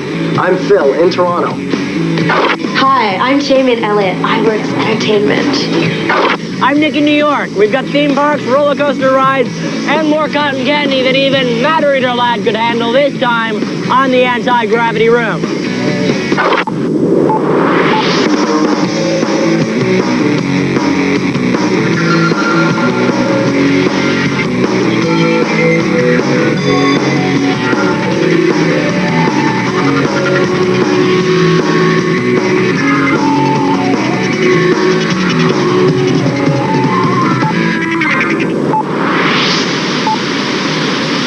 The Nintendo Power Pod, located at Ontario Place, right near that giant golf ball we call the Cinesphere, is somewhere to go in Toronto if you want free games and the chance to meet 500,000 people. Okay, Ron, for our audience, could you introduce yourself? I'm Ron Bertram, the Director of Communications for Nintendo of Canada. And where are we right now? We're at Ontario Place, the Nintendo Power Pod, one of our 3 exhibits across the country. Now, exactly what is the Power Pod? Power Pod's where you can play the latest, the greatest, the most awesome games. You gotta come in and see it. Okay. Woo-hoo-hoo! Now, how many games are there around here? I mean, I know you were starting to tell me, but exactly how many? We've got 60. In this facility here, we've got 60 different games. On all different hardware? Nintendo hardware. Yeah, on all different hardware. What we're seeing right now is all the Super NES games. Right. And this is our sports area that you see. And over here we have some adventure games. And back over there we have Game Boy games. And then we have Virtual Boy. So we've got it all. Now, what do you find is the most popular game that all these guys are playing when they come around? Well, the most popular game right now is Nintendo 64. Okay, who came up with the idea for the Power Pod here? Well, actually I did. We were looking. Yeah, you're talking to the creator. You're the man. I'm the guy. Because I know there's a Power Pod here as well as in Quebec and Vancouver. That's right. Yeah, that's right. The idea was we wanted a place that kids could play in the summer that'd be really fun. What factors did you want to take into consideration when you built this place? Like, what did you want to have? We wanted to make it fun. Okay. We wanted to make it cool. Right. We wanted to make it not like an arcade, completely different. Because the difference between this place and an arcade is you can own everything you see in here. Everything you see is what you could have at your home. Now, do you get actually like advanced games here, like before anyone else? Do you get to test new games? Yes, we do. Really? Yeah, we get games about 30 days before they're released. So they're in final form, but they're before they go to the stores. Wow. Okay, you're in New York. You got friends over. Where do you take her to have fun? To Coney Island, of course, because everyone loves a two-headed baby. Now, leaving the topic of genetic mutation aside, we checked out the biggest gaming con in North America, the Gen Con. Gen Con's been around for 28 years now. It gets bigger every single year. It started out in a man's house with 10 friends, and now it's grown to a 30,000 people extravaganza.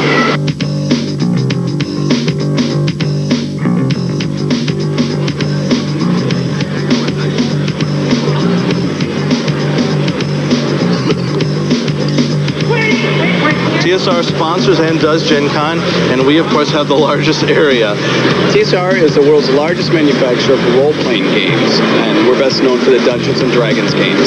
Some of the highlights of this year's show, in addition to the Star Trek guest, the Star Wars guest, and some of the sci-fi guests, are that we have a huge Japanese animation festival going on. We have a huge art show that's probably one of the largest fantasy art shows in the United States.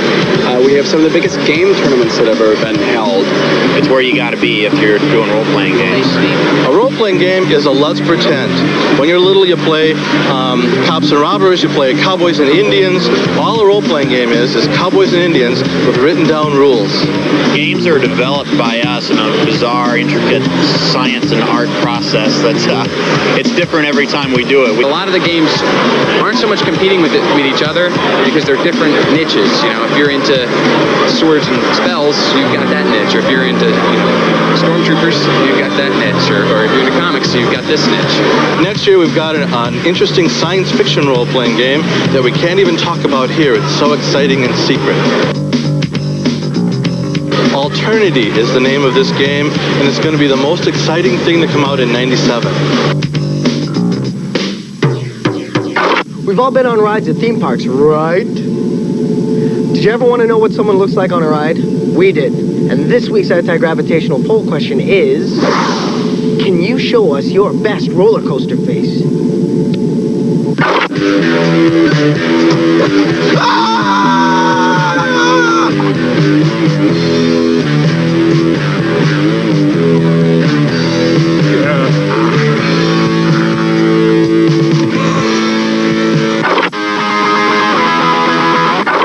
What's up, fellow Tekken addicts? I'm Nick Underwater with Comicopia, my weekly opportunity for a big lawsuit reviewing comics.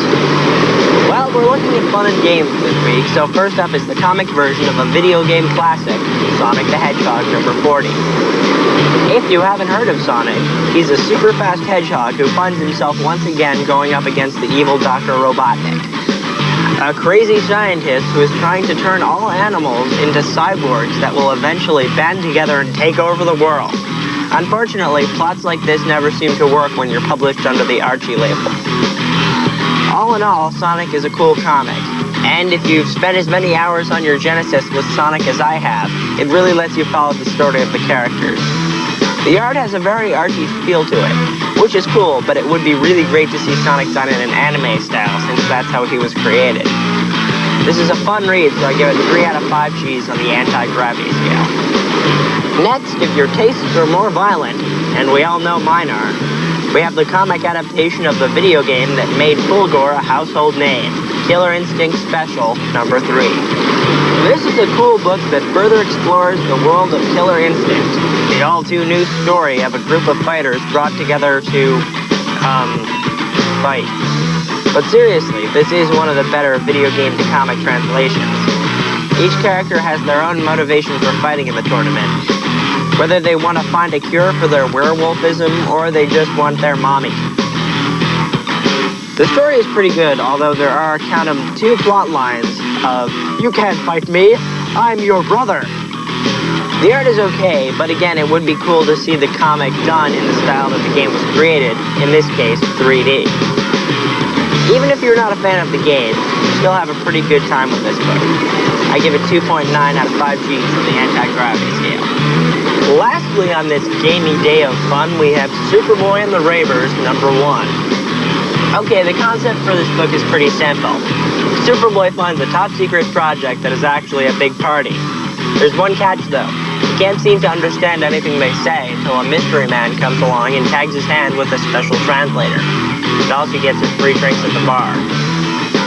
The tale ends with a big brawl that leaves you with a cliffhanger to make you bite down on your bifocals until the next issue. The art is classic Superbook drawing, which is cool to get a familiar feeling in a new book.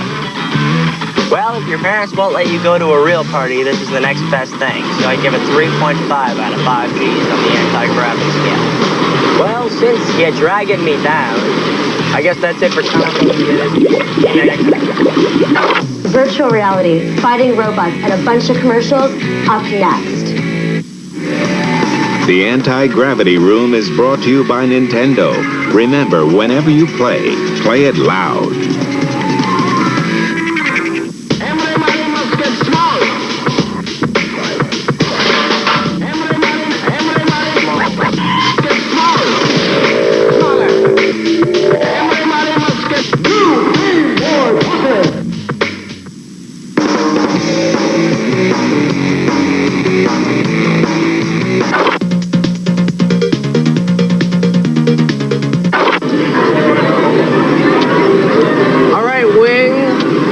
Wing, and he's telling me about the Ultra 64's version of Super Mario.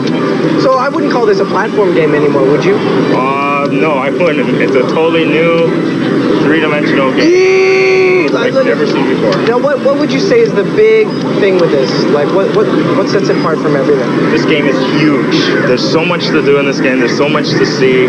See, there's always little secrets everywhere. Yeah, you just have to look for them. There's a hole down there, and just slide down it. You talk to a penguin, she wants to race with you down the slide. Okay, see if you can beat her. Get out of there. No, don't slide off. Yeah, yo, now let's get to the controller. That's an amazing piece of work. Yeah, this is totally revolutionary. Look at it's this. Analog 3D joystick controller. This thing here, it makes you, the harder you press, the faster Mario goes. So it's like a sensitive thing. If I move it slide, he'll That's walk. right. If I move it even further, he'll jog. And if I crank it, he'll run. That's exactly right, Phil. You no longer have a two-dimensional game. This is a totally three-dimensional Well, check out Mario. I mean, well, Mario's sleeping there because he's not moving. He's not moving, but look at him go. There he goes. Yeah, This he can isn't do all like those kind of it's things. not like a regular platform game anymore. No, it's not. It's a totally three-dimensional game. You can walk up here. You can go there. There's the castle which you go in. Show it off, Ron. Show it off. You know what? I'm not the greatest player, and talking and playing is not my greatest skill. Like chewing gum and playing. No, but just by looking at this, look at that. Yeah, you That's can incredible. see the totally three-dimensional play. And then we change camera angles. Right, and these 4 buttons here change your camera angles. You can zoom in, zoom out. We showed it at E3 in Los Angeles in Which May. was the big convention. Which is our big convention. It's like our Christmas in July. When we showed it, all the developers who are making other games went, whoa, we got to go back to the drawing board because this is the standard which all games will be judged. So how would you rate this game? Oh, this is, I think this is off the scale for me, really.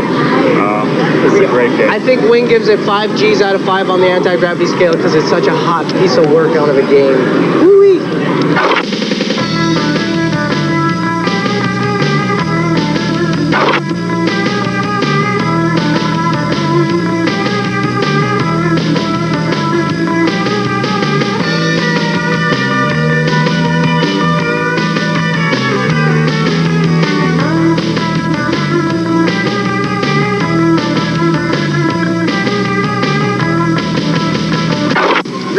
subjective.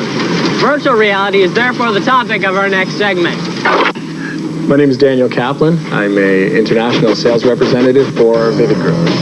Virtual reality is really taking off in a number of countries, and our applications are coming along incredibly quickly to keep up with the demand that's been put on the entertainment industry. We feel the future of VR is moving away from head mounts and other peripherals and moving towards unencumbered VR, where by using your body or by using the motion of your body, you can maneuver yourself through the worlds. The game being played right now is Turbo Courier.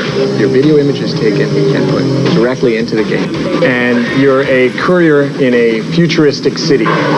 You're trying to collect these small packages, again, by moving your body to the left, the right, the up and down, and avoiding the traffic, which is trying to stop you from doing just that. This is Sharkbait, the dive-in movie. In this game, you, again, use your body to maneuver yourself through this underwater world, trying to avoid the electric eels and sharks, and befriending the dolphins in an attempt to capture the small crystals that have been trapped under the water for years. In our hockey application, you're pitted against the best of the NHL in an attempt to save the day and the game. It may look easy, but don't let it kid you. These guys are seasoned pros.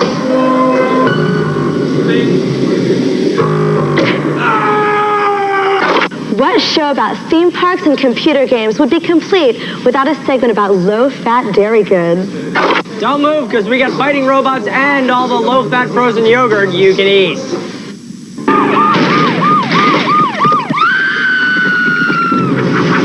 Seen a rash of these lately. TMK. TMK? Too much Kirby. Think you can't get too much of a good thing? Try new Kirby Superstar. It's full-blown Kirby, inflated with 8 Kirby games, bloated with 23 Kirby enemies, bulging with new Kirby powers. Get him into observation. New Kirby Superstar, only on SNES. Can your system handle it?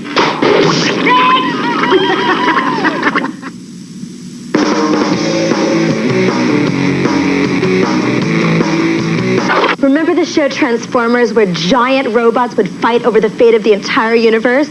Well, Robot Wars is kind of like that, only on a smaller scale, and it takes place in San Francisco rather than Cybertron. At Robot Wars, it's just mayhem and destruction. It's 2 days of constant robot carnage. If you're into that, you'll like it. Robot Wars is a competitive event that features radio-controlled robots in combat. There are 4 weight classes ranging from 5 pounds to 165 pounds heavyweights. So there are 2 legged entries that are up to 215 pounds. There are 2 different categories of games. There's face-off, which is one-on-one, basically like, say, boxing, and melee, which is kind of a demolition derby with groups of robots that compete together all at once in their own weight class. Safety-wise, there are no explosives, no flames, no projectiles, no untethered projectiles. And to keep it fun, we don't allow electronic weaponry, which would result in everybody making their robots into rubber slugs. And there's no liquids or foam or other things like that that would make the arena real soupy.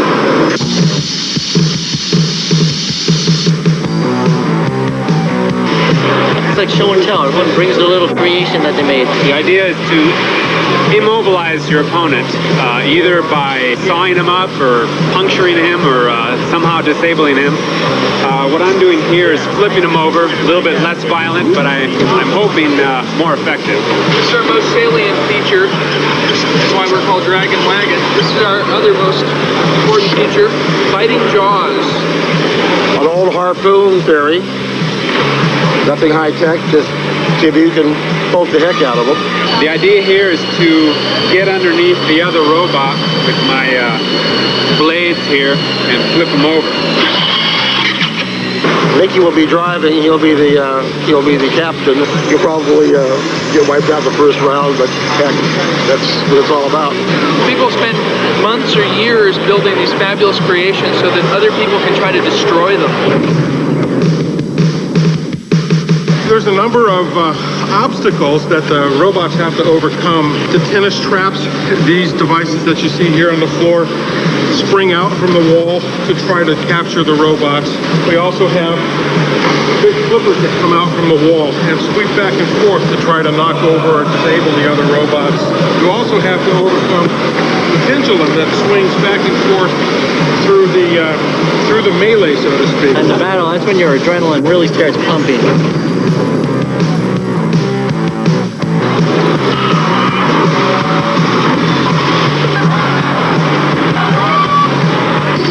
Competing is,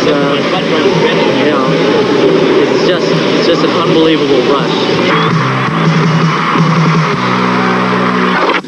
Speaking of Sega, which we weren't, but we are now, Phil went to San Francisco to check out their new stuff.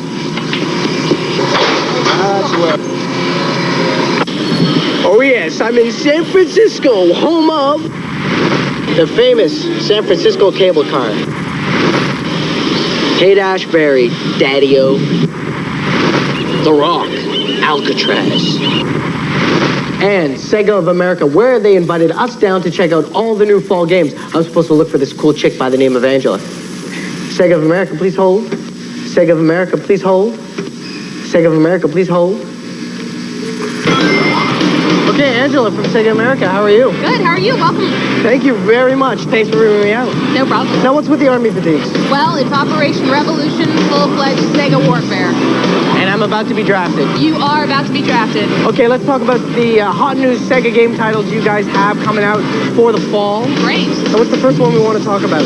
How about World Series Baseball 2? One of my favorites. World Series 2 has 28 stadiums, 28 real players and real teams, and tons of new announcements. And I can do all this stuff. I can trade players?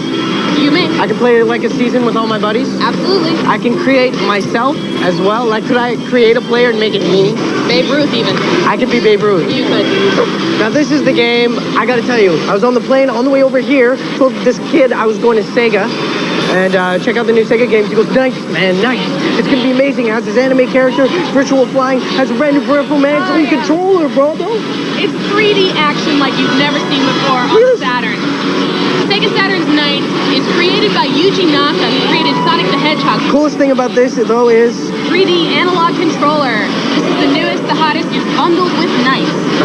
And you can use this controller with just this game? You can use this controller with the game, as well as utilize the D-pad through the digital mode and play any game that you formally have in your library. Really, eh? Yeah. All right, now Sonic's back, but with the Saturn, and it's called Sonic Extreme. This is the blue dude with the attitude going 3D this year. Really? Sonic hasn't had a game for 2 years, and this year he's on all 6 platforms.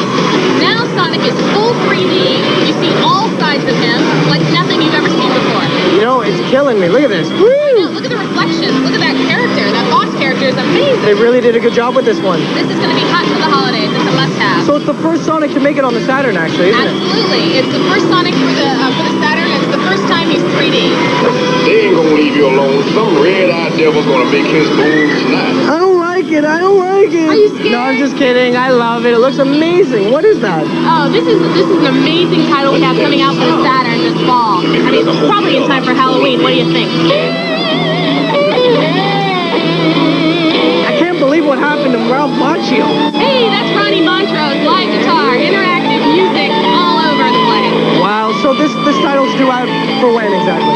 Around Halloween in September or October. What a great launch that'll be. Absolutely. Mr. Bones, interactive music, live action acting. You gotta check it out. Mailbag, up next. Jack into the Dominion, the home of science fiction on the web.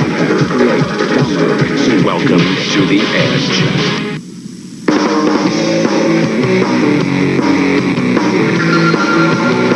Daniel Hubert writes, are you ever going to have a segment on the advancement of robots? Well, we saw robots smashing each other to pieces today. And you're telling me that they can serve a better purpose? You probably want them doing jobs that are too dangerous for humans, like mining, space travel, and watching Three's Company reruns. Dan asks, what what's your opinion on the whole Onslaught thing? Well, I think the Onslaught crossover is pretty cool. It's not as involved as the other Marvel crossovers, so it's easier to follow. What I think would be really cool is if we found out Onslaught was a clone, and that the real Onslaught was the Scarlet Onslaught. You can write to us at the Anti-Gravity Room, care of YTV Canada Inc., Station C, Toronto, Canada, M6J 3N1. Or you can email us at antigravity@ytv.ca. Don't forget to check us out on the World Wide Web at www.antigrav.com. Well, it was a fun day, but we really didn't talk about comics too much, huh, Phil? Phil?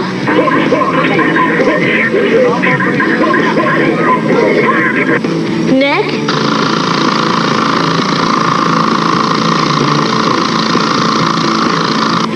Well, see you next time on the Anti-Gravity Room.